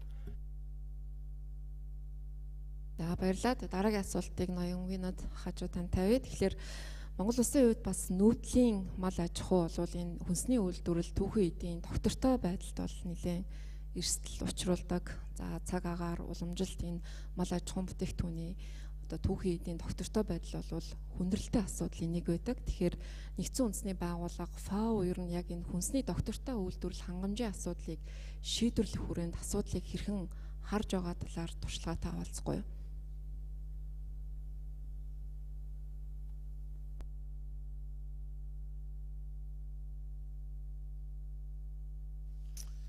Okay, thank you very much. I think that's a very important question in terms of, I have been in Mongolia now a little over 4 years, 4.5 years, and I have worked in several countries, but somehow I really always find Mongolia to be very unique in the sense that it has the tradition, nomadism, and several other traditions, but at the same time is trying to drive food systems through modern technologies, modern systems. And I think there is a potential to really offer to the world something which is sustainable, which is something very unique. We all at the global level talk about green, competitive, sustainable, resilient agriculture, but I think we really need to show what that means on the ground. Now, about 2 years ago, we had carried out this series of dialogues with several groups and herders at different levels, at the local level as well as at the different levels, private sector, civil society, youth networks, cooperatives, etc., to really sort of talk about what can we do to move this sustainable agriculture development agenda forward for Mongolia. One thing was very clear. I think Mongolia has huge resource base when it comes to driving green competitive agriculture. It has a huge natural resource base, and I think it also has very good human resource base. So I think that's where we are starting from. So there's a lot of potential, but then potential needs to be converted into reality, and then that's where we start looking at the challenges. There are serious issues when it comes to value chain and how the value chains are organized. There are productivity issues. Productivity of several products is quite low. Product quality, we don't have a Mongolian food brand that we can promote in the world. Value addition, I think whatever we are exporting is of low value. And when you look at also what value are we fetching compared to other countries, I think Mongolia is not getting the value that it deserves in the export market. So lots of challenges, lots of opportunities. Let me just offer a few specific measures as to what one can do. When we look at the food security agenda, also one of the things is that Mongolia is dependent on imports, and one of the big ticket items that is on the imports is vegetables, right? And we saw that also in the COVID times, the availability of veg. I think it's time that Mongolia launches a massive vegetable production and marketing program and really brings down the cost of vegetable production in Mongolia. We are now starting that program also. We have signed a project with USAID, and we will work through the entire value chain. We will work with the private sector, the President's office, the ministry, to really show how we can bring in more affordable local vegetables to the market. I think that's one area that we can work. When you look at the dairy production, again, it's a dairy nation. There's so much milk that is produced in this country, but still we are importing milk powder. I think dairy has a lot of potential. Now, when it comes to dairy, I also have the experience of working in a number of different countries, and every country is different. So I would not say, what happened in India or in Thailand should happen here in Mongolia. But one thing that I have found very common is that there are always very strong institutions that are driving it. I'm a great believer in institutions that can drive the agenda. In India, there was National Dairy Development Board, which is an autonomous, accountable, resourced institution that drives it. In Thailand, there's the Dairy Promotion Organization, and many other countries. Wherever there is a strong institutions, I think the agenda goes forward. So I would sort of also look at this from an institutional perspective. I think if you really have the aspiration to get into export markets, then we need to put in place credible certification and traceability mechanisms. So the world will not buy food from us unless we can certify credibly and unless we can trace it back in case there's a problem. There is animal health issues were talked about. I think earlier, of course, we know the foot and mouth disease in Mongolia, which is going to be a barrier when it comes to export. So we need to think about ways how we can create compartments, and then from there we can export. the whole issue of antibiotics, the use of antibiotics, and how do you assure the rest of the world that the products that are coming from Mongolia are antibiotic free. I can go on and on, but let me just give one final specific. I think when we look at the global food systems, we always have the aspirations of sort of imitating what's happening outside the world, outside the country. But I also think there's a lot of potential in local food systems. And after COVID, we have seen that local food systems can be very resilient. So we need to sort of really recognize the traditional knowledge that exists and how is it that we leverage that in food systems. We've sort of established a number of local value chains in the dairy in different parts of Mongolia. And these have worked very well in terms of job creation, in terms of providing nutrition to children, in terms of actually providing some opportunities on the ground. So there's lots of these things. We have a whole list of 30 different measures that we can propose. But just for now, let me just stop here and we can talk more later. Yeah. За баярлалаа. За дараагийн асуултыг ноён Жереми танд тавья. Тэгэхээр Жереми Тисний хувьд бол бас зөвхөн махны боловсруулалт гэхээсээ илүү газар тариалангийн аж ахуй бас эрхэлж байгаа. Тодруулж хэлэх юм бол одоо малын тэжээлээ өөрөө одоо ингэж тарьж боловсруулж одоо Монгол одоо малчтаас 1-2 настай үхрийг худалдаж аваад за өөрийнхөө тариалж ургуулсан болон бас олон улсын туршлага дээр үндэслээд малаа тэжээгээд бага наснд нь бас малаа ингээ борлуулдаг, зах зээлд нийлүүлдэг. Ерөнхийдөө за Канада улсын туршлагаар ингэж уламжилт болоод шинэ эрчимдсэн мал аж ахуйг хослуулж явуулж байгаа. Тэгэхээр газар тариалангийн бизнесийн тухай тодруулж асуувал яг Монголд одоо үйлдвэрлэж чадахгүй байгаа хүнсийн нэр төрлийн бүтээгдэхүүний газар тариалангийн бизнест хөрөнгө оруулж хийх боломжтой хэр байна гэж харж байгаа вэ? Энэ туршлагаасаа бас ярьж өгөө.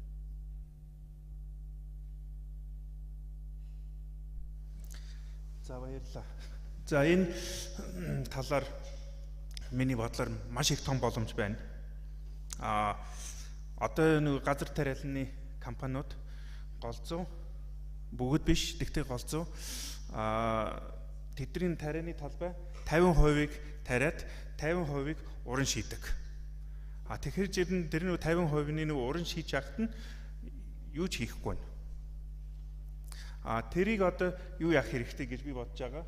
Тэрний 50%-ийг малын тийчэл одоо нэг малын нэмэлт тийчэл нь тарьж бас өөр одоо нэг тарих нэг юу одоо жишээлбэл чихрийн манжин одоо нэг Монголд нэг чихэр 100% импортлж байгаа даа. Тэр нэг чихэр манжин болохоор зэрэг бас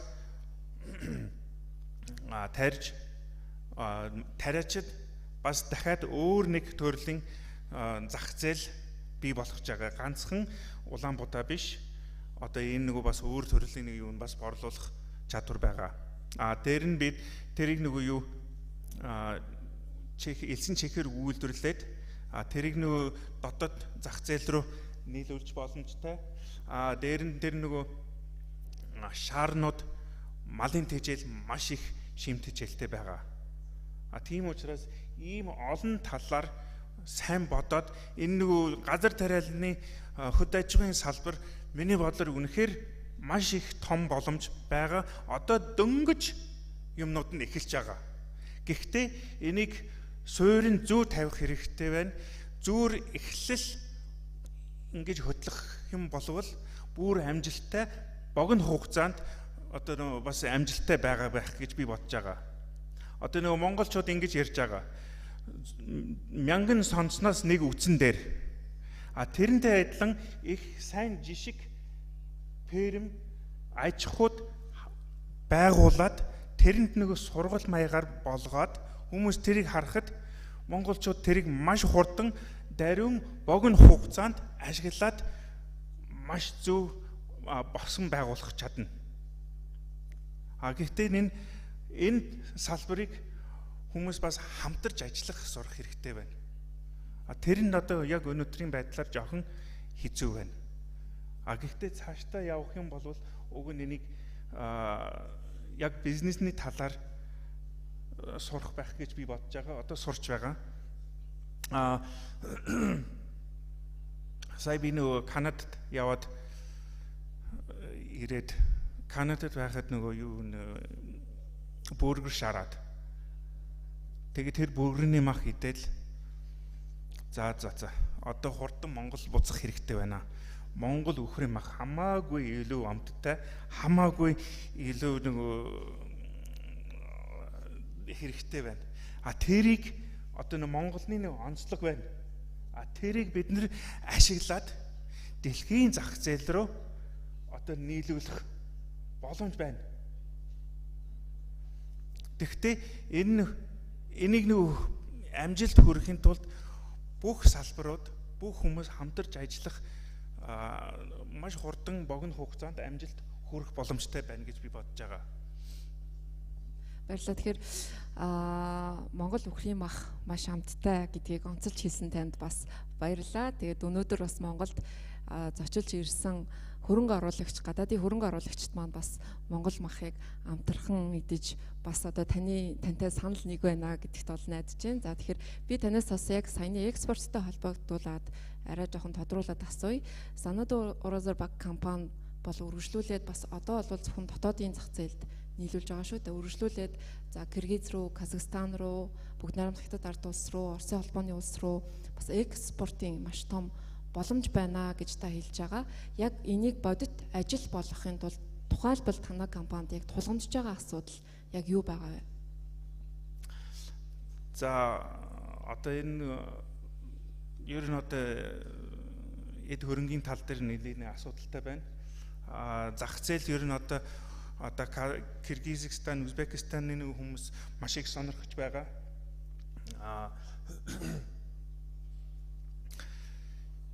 Гэхдээ тэр одоо түүхий бүтээгдэхүүн одоо үхэр мал одоо саяны хавар үнэхээр аимшигтай туранхай байсан.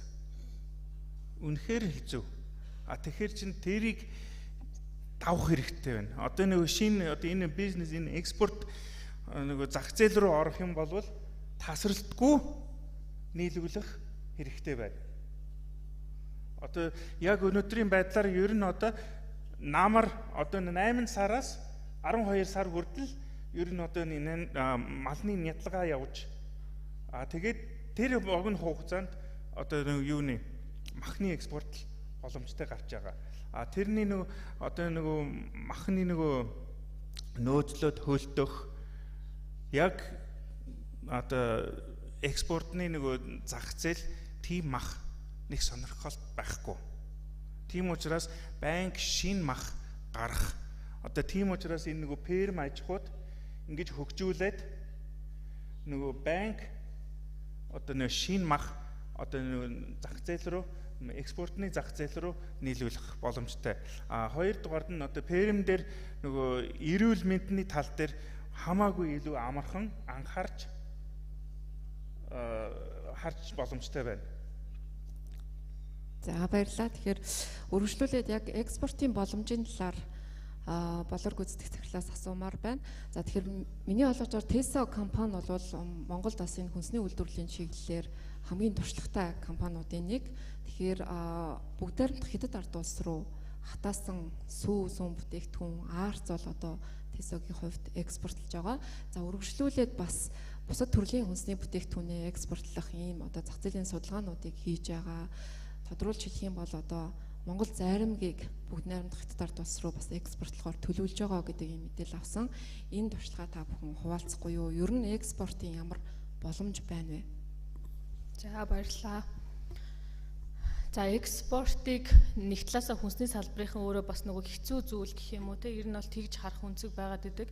Тэгэхээр өөртөө судлаад үзвэл экспорт бас их маш их боломжтой. Ялангуяа ковид цар тахлын үед болохоор дотооддоо хүнс үйлдвэрлэх гэдэг зүйлийн чухлыг ойлгосон шиг яг сая хэлж байгаа шиг Монголын бас илүү ялгарл бүхий органик бараа бүтээгдэхүүнийг дэлхийн зах зээл өөрөө бас маш их сонирхож байгаа. Тэгэхээр тэр сонирхол бид нэр өөрсдөө нийцж чадвал бас маш их худалдаа авалтын боломжууд бол байна гэж харж байна. Тэгээд экспорт гэдэг зүйлийг ярихаар одоо ингээд хүн болгон яаж экспортлох уу, яавал одоо бүтээгдэхүүнийг зах зээл рүү гаргадаг вэ гэдэг асуултуудыг биднээс бас айгүйх асуудаг. Тэгэхээр ер нь бол хамгийн чухал зүйл гэд нэрлэх юм ба сая өмнө өмнө нь бас асуултан дээр хариулсан.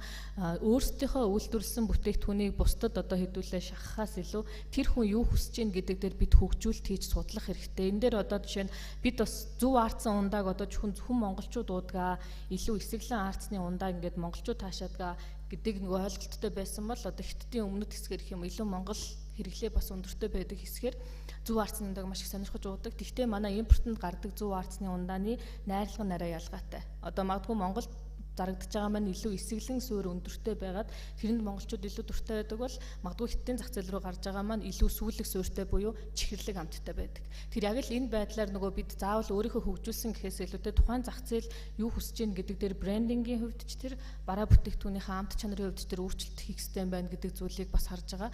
Тэг мэдээж маш том зах зээл рүү орж байгаа учраас сая өмнө нь бас хэлсэнчлэн чанарын асуудлыг хангах хэрэгтэй. Дэлхийн зах зээл дээр өрсөлдөж ивэл яг л дэлхийн тоглохгүй бол би Монголынх болохоор эсвэл миний тоног төхөөрөмж жоохон асуудалтай болохоор гэдэг ч юм уу тийм байдлаар хандах боломжгүй. Тэр яг энэтэй холбоотой юу хийгдэж байна гэхээр бүхэл Монгол компани асуудал ах ер нь бол тухайн цаг үедээ тааруулаад үйлдвэрлэлийн хөрөнгө оруулалтуудыг хийснээрээ буцаагаад үйлдвэрлэлийн яг нэг бүтээмж гэдэг зүйл алдагдсан. Үйлдвэрийн агуулгуудын зохион байгуулалт өөрөө бас жоохон алдаатай байдаг ч юм уу яг энэ ажилтай холбоотойгоор бид нөр өнгөрсөн жил яг ковид цартахал дөнгөж дуусчихсан ч гэсэн олон улсын жишээ үйлдвэрлэлийн бүсийг 10 га талбай дээр төлөвлөөд ажлууд маань эхэлсэн. Одоо яг барилга бүтээн байгуулалтын ажил нь явж байна. Тэр зүйлийн хамгийн чухал хүсэж байгаа зүйл юу нэхэр яг л дэлхийн зах зээл дээр өрсөлдөх олон улсын жишээ үйлдвэрлэлийн бус яг хэлж байгаагаар одоо яг энэ байна гэд харуулах зүйлийг бид нураас хийхийг хүсэж байгаа.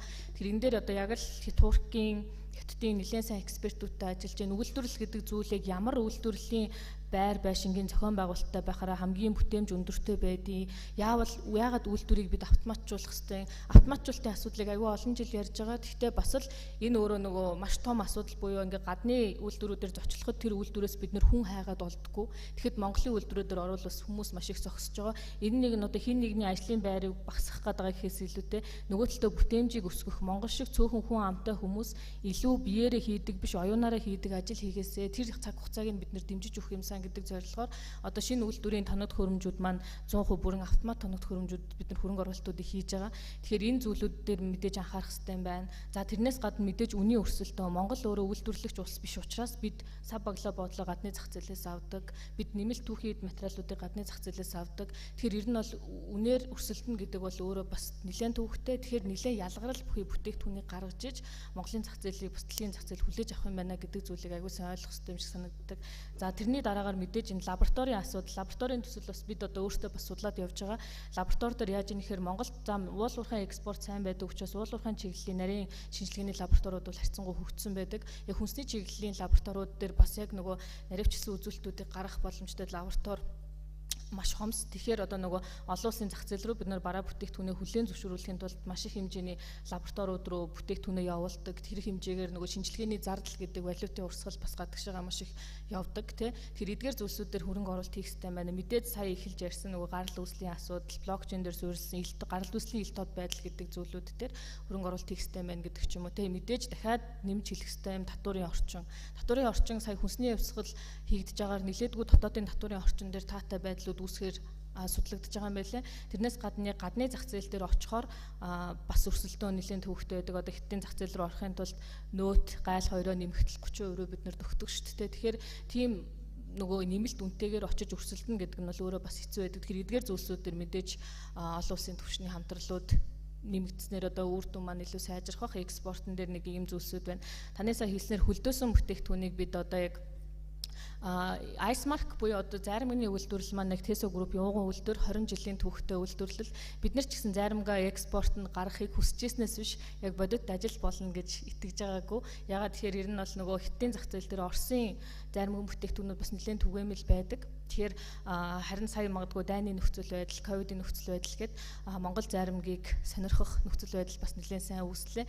Тэгээд албан ёсоор хятад тал руугаа гарах зөвшөөрлүүд маань гарчихсан. Одоо яг шошго наагдах процесс хийгдээд наадмын дараа албан ёсоор ажилтнанд гарахаар Монгол заримыг дэлхийн зах зээлд одоо бид нар гаргах гэж байгаадаа маш их баяртай. Тэгэхээр энэ бас зөвхөн нэг компани экспорт хийгээд байгаа гэхээсээ илүүтэйгээр олон Монгол компаниудаа бид нар ийм боломж байдаг шүү. Мэдээж судалгаа шинжилгээ тухайн зах зээлийг нээх гэдэг нь өөрөө нэлээд сорилттой ажил байдаг учраас тэрэн дээр нь арай илүү олон жил болсон компаниуд нь ажиллая. Дараачийн компаниуд ч гэсэн энэ боломжууд байна. Арцсан үрэл гэхэд бид нар өнгөрсөн сар Кыргызстан руу арц үүрлээ очсон. Тэгэхээр Монгол арц үүрлийг дэлхийн зах зээл сонирхно гэж хинч нөгөө бодохгүй. Тэгэхээр бид нартэй бас ижил нөгөө амтны мэдрэмжтэй хүмүүс нэлээх байдаг юм лээ. Тэгэхээр судлаад хичээгээд одоо нөгөө бүтээгдэхүүн хөгжүүлэлтээ хийгээд тухайн зах зээлийг мэдрээд явбал би юу хийж чадах вэ гэдэг дээрээ биш тэр хүн надаас юу хүсэж байгаа вэ гэдэг байдлаар судалгаагаа хийгээд явбал боломжууд бол бас маш их байгаа л гэж хэлмээр байна. За баярлалаа. Дараагийн асуултыг Улсын хурлын гишүүн их түвшин тавь. Тэгэхээр ер нь бидний өнөөдрийн хилцүүлэг өөрөө бас шинэ үйлдвэрлэл гэж байгаа. Яг үйлдвэрлэлийн бодлогын байнгын хорооноос яг Монголд яг энэ үйлдвэрлэлийн салбар аж үйлдвэрчлэлийг хөгжүүлэх дээр хийгдэж байгаа хамгийн чухал 3 ажлыг та онцолж хэлээ. За тэр дундаа энэ кластер байдлаар хөгжих энэ боломж нөхцөл Монголд хэр байгаа талаар та товч дүгнэж хэлэхгүй юу? За баярлалаа. Монгол Улсын хурл бол сая 2022 оны 8 сарын 1-нд үйлдвэр технологийн паркын тухай хуулийг шинжилсэн байж байгаа. Мөн 2022 онд бид төр хувийн түншлэлийн тухай хуулиа бас гаргасан. Тэгээ аль болохоор л бид нар үйлдвэр технологийн паркуудыг бид одоо хөдөө аж ахуйн бүтээгдэхүүнээ эцсийн шатны үйлдвэр бий болгож эцсийн шатны одоо бүтээгдэхүүн гаргадаг. Энэ салбар руу гал нэлээд төгссөн, энэ салбарыг дэмжсэн ийм хууль эрх зүйн орчныг бид нар сая хийж өгсөн байж байгаа. Тухайлбал одоо бид нар эмээлт үйлдвэр технологийн парк дээр аршины үйлдвэр, за ноос ноолурч гэх юм энэ үйлдвэрүүдэд байгуулах эрх зүйн орчныг бид нар бий болгож өгсөн байж байгаа. Ховд үйлдвэр технологийн парк, дорнт үйлдвэр технологийн парк ч гэх юм уу. Ийм үйлдвэр технологийн паркуудаар одоо нэг доор л одоо төрөлжүүлж нэгдсэн зохицлол үйлдвэрүүдийг л одоо байгуулж өгье гэдэг ийм эрх зүйн орчныг бий болгож өгсөн. Тэгээ үйлдвэр технологийн паркуудаа байгуулах зарлагдсан бүсүүдэд төр өөрөө одоо дэд үтстэй холбоотой бүх зардлын төрөө шийдэж өгөхөөр одоо болж байгаа. Тухайл одоо эмээлт үйлдвэр технологийн парк гэх юм бол тийш явж байгаа замын асуудал, цэвэрлэх байгууламжийн асуудал, өндөр өчтөл, усны асуудал ч гэх юм уу. Ингэжээ цаашдаа бид нар ингэж хөгжих маань дэлхийн нийтч гэсэн одоо юу гэдгийг нэг доор зохицоор нь төрөлжүүлж хөгжүүлэх төрөөс дэд үтсийн тавьж өгч бодлогоор одоо хөгжүүлэх ийм одоо бас арга барилыг одоо бас хэрэгжүүлээд явж байна. За хоёр дахь асуудал бол төр хувийн түншлэлийн тухай хууль бас гарсан байж байгаа. Төр аль болохоор л одоо юу гэдгийг эрх зүйн орчин хөрөнгө мөнгө урт хугацаатай зээлээр одоо дэмжиж өгч за дээр нь одоо аж ахуйн нэгж байгууллагадаа тэр үйлдвэрлэгч болох ийм одоо бас таатай орчныг бий болгосон төр хувийн түншлэлийн тухай хууль гарсан байж байгаа. За удахгүй бас энэ гадаадын хөрөнгө оруулалтын тухай хуулийн эрх зүйн орчныг бас нэлээд шинжиж байгаа. За яагаад би энийг ярьж байгаа нөхөр гадны дотны хөрөнгө оруулагч нар байж байгаа учраас энэ хууль бол нэлээд гадны хөрөнгө оруулалтыг нэлээд татсан ийм одоо хууль эрх зүйн орчин болно гэж бодож байгаа. Ялангуяа энэ шүүх эрх мэдлийн асуудал, ялангуяа гадаадын хөрөнгө оруулалттай компанитай холбоотой ямар нэгэн маргаантай холбоотой асуудлыг худалдаа аж үйлдвэрийн танхимын одоо арбитрийн шүүхээр одоо шүүдэг. За арбитрийн шүүгч нь өөрөө Монгол улсын гэхээс илүү гадны компани одоо бас гадны улсын одоо өндөр зэрэглэлийн шүүгчийг одоо томилжиж энэ маргааныг одоо бас шийдэх, гадны хөрөнгө оруулагчдын бас итгэлийг хүлээх ийм эрх зүйн орчныг бас тавьж өгч байгаа. Дээр нь одоо энэ гадаадын хөрөнгө оруулалтын хуулийн дээр гадны хөрөнгө оруулалтыг одоо бас хамгаалсан, хөрөнгийг хамгаалсан, тэднийг одоо аль болцоо боломжоор нь дэмжсэн, хөрөнгөө одоо Монгол улс руу оруулж ирэх ийм одоо болцоо боломжийг одоо бас шийдэж байгаа. Энэ бол одоо манай Монгол улсад одоо хамгийн их тулгамдж байгаа асуудал байж байгаа. Монгол улс одоо түрүү ярьжсэн Монгол улс нийт одоо орж ирж байгаа валютынхаа 94%-ийг зөвхөн гулуурхайн салбараас оруулж ирдэг. Дээр нь одоо үлдэж байгаа 3 салбарыг бусад одоо угаах муу ажиулах болон боловсруулах юм ийм үйлдвэрээс орж ирдэг. За үлдэж байгаа 2 өнөө 3%-ийг бол бид нар мал аж ахуй болон энэ хөдөө аж ахуй зүйлээс одоо орж ирдэг ийм л одоо байж байгаа. Тийм учраас бид нар цаашдаа уул уурхай гэхээсээ илүү бид нар бусад төрлийнхээ одоо юу гэдгийг энэ үйлдвэрүүдэд одоо эцсийн одоо шатанд одоо бас дэмжих, өрсөлдөх чадварыг нэмэгдүүлэх энэ чиглэлээр л одоо эрх зүйн орчнуудыг бас нэлээд сайжруулад явж байгаа. Ер нь одоо улсын хурал дээр та бүхэн мэдж байгаа бах. Ялангуяа энэ гадны хөрөнгө оруулалтыг л одоо бид нар сайн оруулж ирээ, тэдний эрх зүйн орчныг бий болгоё, тэдний хөрөнгийг хамгаалъя гэдэг зүйлүүд бол сүүлийн одоо 3 жил одоо улсын хурал дээр яригдчихэж шít. Тэгээ гадны хөрөнгө оруулагчид маань одоо энэ чуулга улсанд бас ирж гэн. Тэгээ та бүхнийг л одоо ирж одоо хөрөнгө оруулж Монгол улсын одоо эдийн засгийг өсгөх, за энд үйлдвэрлэсэн бүтээгдэхүүнээ одоо гадагшаа гаргаж экспортлох, Монгол улсад орж ирэхдээ хөрөнгө оруулалт, хөрөнгө мөнгийг одоо нэмэгдүүлэх чиглэлээр л одоо Монгол улс одоо эрвих хэрэгэл одоо бид бас ажиллаж байна. Монгол улс өөрөө 3.4 сая хүн амтай. Бидний хэрэгцээ бол одоо бас тийм их бол биш. Тийм учраас бид бусад улсын одоо хэрэгцээг, хүнсний хэрэгцээг хангах, бусад одоо эрс үйлгийн хэрэгцээг хангах энэ зорилтыг л одоо бид тавьж одоо ер нь улсын их хурл Монгол Улсын засгийн газрууд ажиллаж байгаа. За баярлалаа. Тэгэхээр цаг дуусах ерөнхийдөө төгсөн байна. Тэгэхээр сүүлийн асуултад та бүхэн маш товч хариулаад өгөхийг хүсье. За ерөнхийлөгчийн зөвлөх даваа хоёр танаас асууя. Тэгэхээр өнөөдрийн хилцүүлэгт бас олон дахин давтагдаад байгаа нэг асуудал бол яхаарахгүй хүнсний аюулгүй байдал эрүүл ахуйн асуудал байгаа. Тэгэхээр за Монгол Улсын хувьд бол ялангуяа зуд турхан их болдог. За тэгээд дөрвөн улирлын ээлжилдэг. За энэ хүнсний одоо бүтээгдэхүүн түүхэн эдийн нийлүүлэлтийн тогтворгүй байдал, за мөн малын эрүүл мэндийн асуудал гээд олон асуудлууд байдаг. Таач бас яриандаа энэ хүнсний хувьсгалын бас хамгийн чухал зүйл бол энэ малын хүнсний бүтээгдэхүүний эрүүл аюулгүй байдал гэсэн. Тэгэхээр яг одоо хэрэгжиж байгаа энэ хүнсний хувьсгалын хүрээнд яг эрүүл ахуйн чиглэлд та бүхэн ямар твшил гарна гэж харж байгаа вэ?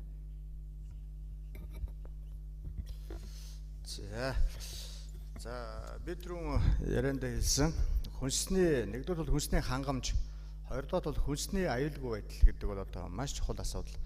Өнөөдөр дэлхийн нийт ковидос болоод, Орос Украины дайнаас болоод, эдийн засгийн шокоос болоод, мөн одоо цагуурын дулаарлаас болоод маш хүнд байдалтай байгаа шүү дээ. Ер нь бол одоо нэг дэлхийн 2.3 тэрбум хүн шимт хилжээлт хоолоо идэж чадахгүй байна. 800 гаруй сая хүн бол одоо өсгөлөнгийн байдалтай байна. Гэх мэт одоо тоон баримтууд бол нэгдсэн үндэсний байгууллагын аж үйлдвэрийн байгууллагаас бол одоо гаргаж байгаа тогтмол тийм ээ. За энийг бол хэлж анхааруулж байгаа.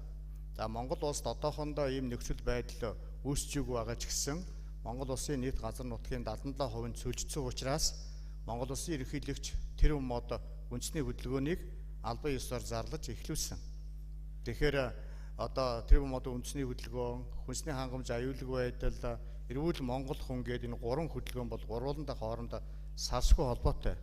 За Монгол улсад бол одоо энэ хүнсний хангамж аюулгүй байдал энэ одоо бидний хилээд байгаагаар хүнсний хувьсгал хийх гэдэг ингээ яваад байгаа нь бид нар одоо хүнснийхээ аюулгүй байдлыг л шийдэх одоо бас гол зорилго нь байгаа.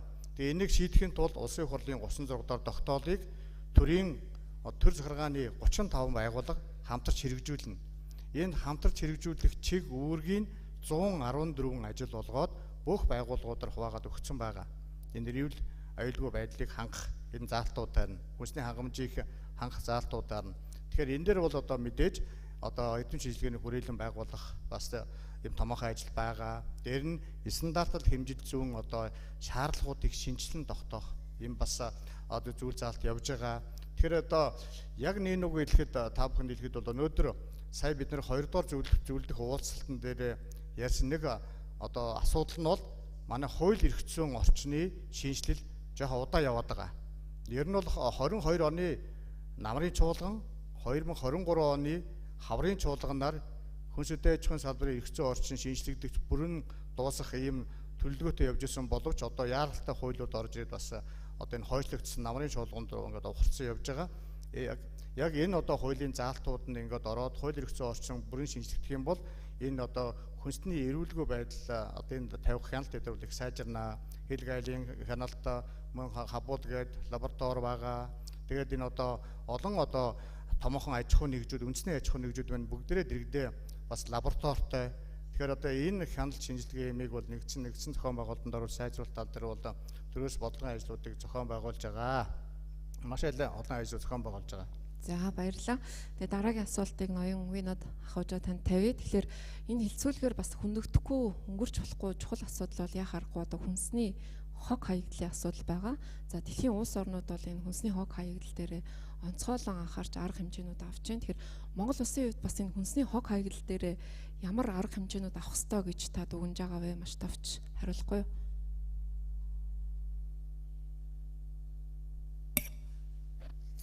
Well, thank you very much. I think that's a very important issue. And as you said, at the global level, the narrative on the global food loss and waste is very, very important. Just to give you some numbers, so the way we define food loss and waste is that from farm until the retail level is what we call the food loss. From retail to household and then further loss is what we call the waste. What we have looked at is that at a global level, from farm to the retail level, about 14 to 15% of the food is lost. That's because we don't have infrastructure, that's because we don't have proper aggregation methods, etc. And then from retail to household and then further, another 17% is lost because. So that's about a third of the world's food production actually being lost. What does it do? It sort of, well, first of all, farmers lose their income. People, the 800 million people that you said are actually food insecure and hungry.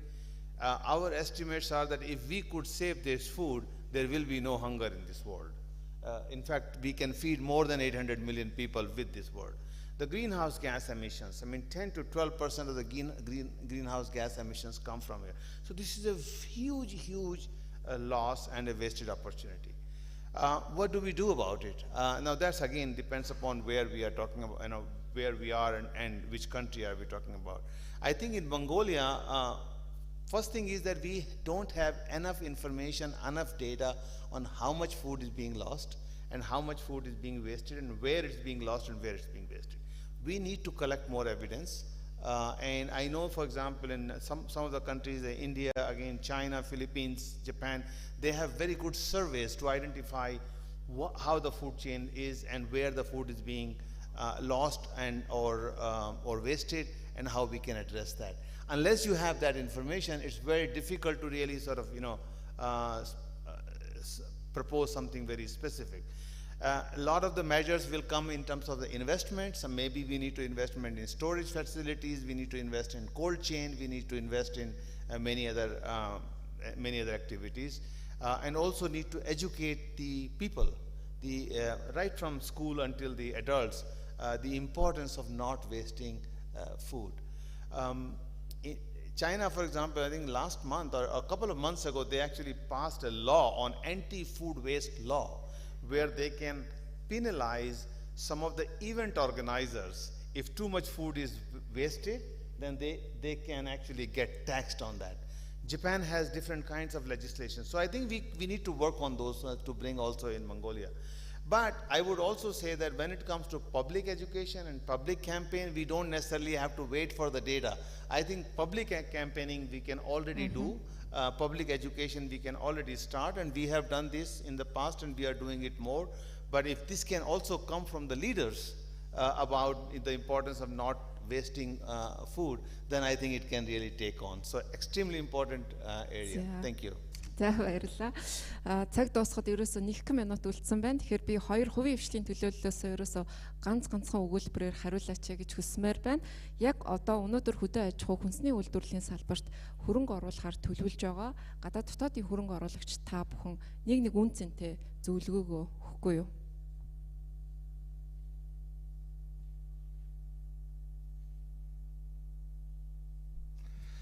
За энэ дээр одоо ямар зөвлөгөө өгөх вэ гэхээр энэ хүнсний үйлдвэрлэх одоо ер нь одоо миний хувьд бол хамгийн чухал одоо нэг салбар нахгүй юу.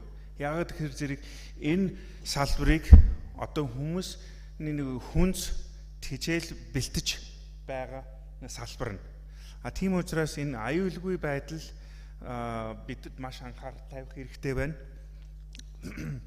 Чанарын дээр банк анхаарал тавих хэрэгтэй байна. Тэгвэл тэр чанар нь болохоор зэрэг ганцхан үйлдвэрэн дээр биш. Одоо бүр анхнаас нь одоо энэ малчид дээр одоо бид нар нэг махан үйлдвэрлэх юм бол малчид дээрээс нь эхлэх хэрэгтэй байна. Малчид одоо мал эмнэлгийн эрүүл мэндийн тал дээр зөв эм тариа цаг хугацаанд хангах ёстой байна. Тэр бэлчээрний дахиад бэлчээр ярьж байгаа. Бэлчээр хангалттай бас хэрэгтэй байна. Одоо ямар нэг үхэр мал одоо тижэл хангалтгүй явах юм бол одоо нэг ёсондоо одоо нэг 5 км 10 км алгаж явахын юу цадхлагын тулд явах юм болвол тэр малны махыг ямар байна? За. Тийм ээ. Тэгээд одоо чанарын дээр ягаад тэр зэрэг бид нар нөгөө брендинг хийж байгаа. Монгол одоо нэг Монгол брэнд одоо нөгөө одоо гудамжаар явах юм бол Toyota ний машин техник ер нь илүү бусдад нөгөө компаниудаас илүү байгаа. Яагаад гэвэл Toyota чанарын дээр анхаарч байгаа. Бид нар бас ялгаагүй чанарын дээр маш сайн анхаарал тавих хэрэгтэй байна. За баярлалаа. Болор оролцогчид. Гадаад болон дотоодын хөрөнгө оруулагчдад өгөх хамгийн түрүүний зөвлөгөө. За баярлалаа. Хөрөнгө оруулагчд гэхээсээ илүүтэйгээр бид өөрсдөө сайн байж чадвал төслүүд сонирхолтой байвал хөрөнгө оруулагчд угаасаа бүгд сонирхох бах. Тэгэхээр яг Монгол улсын хувьд үйлдвэрлэгч орн болох хэрэгтэй. Монгол улсын эдийн засгийг бид солонгоруулах хэрэгтэй. Энэ бол одоо Монгол хүн булганы үүрэг үйлдвэрлэлийн салбар өөрөө саяны хэлж байгаагаар автоматсан, дижиталцсан дэлхийн зах зээлийг хаашаа хөгжиж байгаа юм. Бид нэр тэнд нөгөө төрүүлэхгүй маа гэхэд хойноос нь хоцрохгүй төвшөнд өөрсдөө байнга хөгжүүлж явах хэрэгтэй. Хамгийн сүүлийн бас чухалчилж хэлэх зүйл нь саяны нөгөө экспортын асуудал дээр бүгд онцгой анхаарах хэрэгтэй. Тэгэхээр нөгөө эдийн засгээ солонгоруулмаар байна, бүтээмжийг өсгөмөр байна, экспорт. Тэрнээс гадна мэдээж хамгийн чухал зүйл бол бас тогтвортой хөгжил.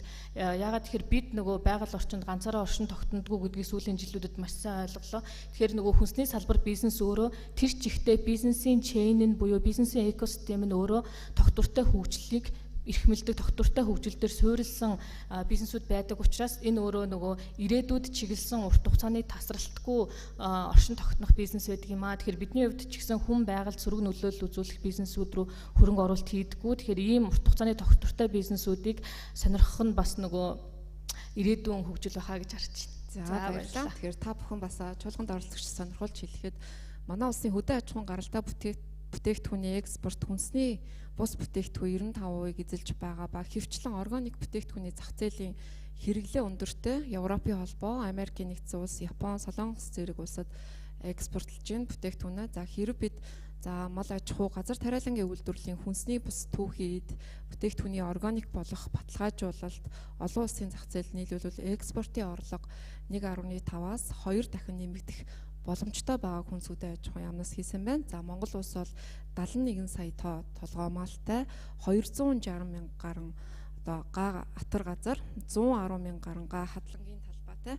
Өөрөөр хэлбэл Монгол улс одоо ганцхан бүтээгдэхүүнийг жишээлээд хэлэхэд адууны махны экспортороо дэлхийд 1-р орж байна. Тэгээд хөдөө аж ахуйн боловсруулсан бүтээгдэхүүний зах зээл дээр бол маш их хөрөнгө оруулалтын боломж байна гэдгийг хөрөнгө оруулагчдад дуулахад таатай байна. Ингээд өнөөдрийн хэлэлцүүлэгт анхаарал хандуулсан та бүхэнд баярлалаа. Оролцсон зочдод ажлын амжилт хүсье. Баярлалаа.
Thank you.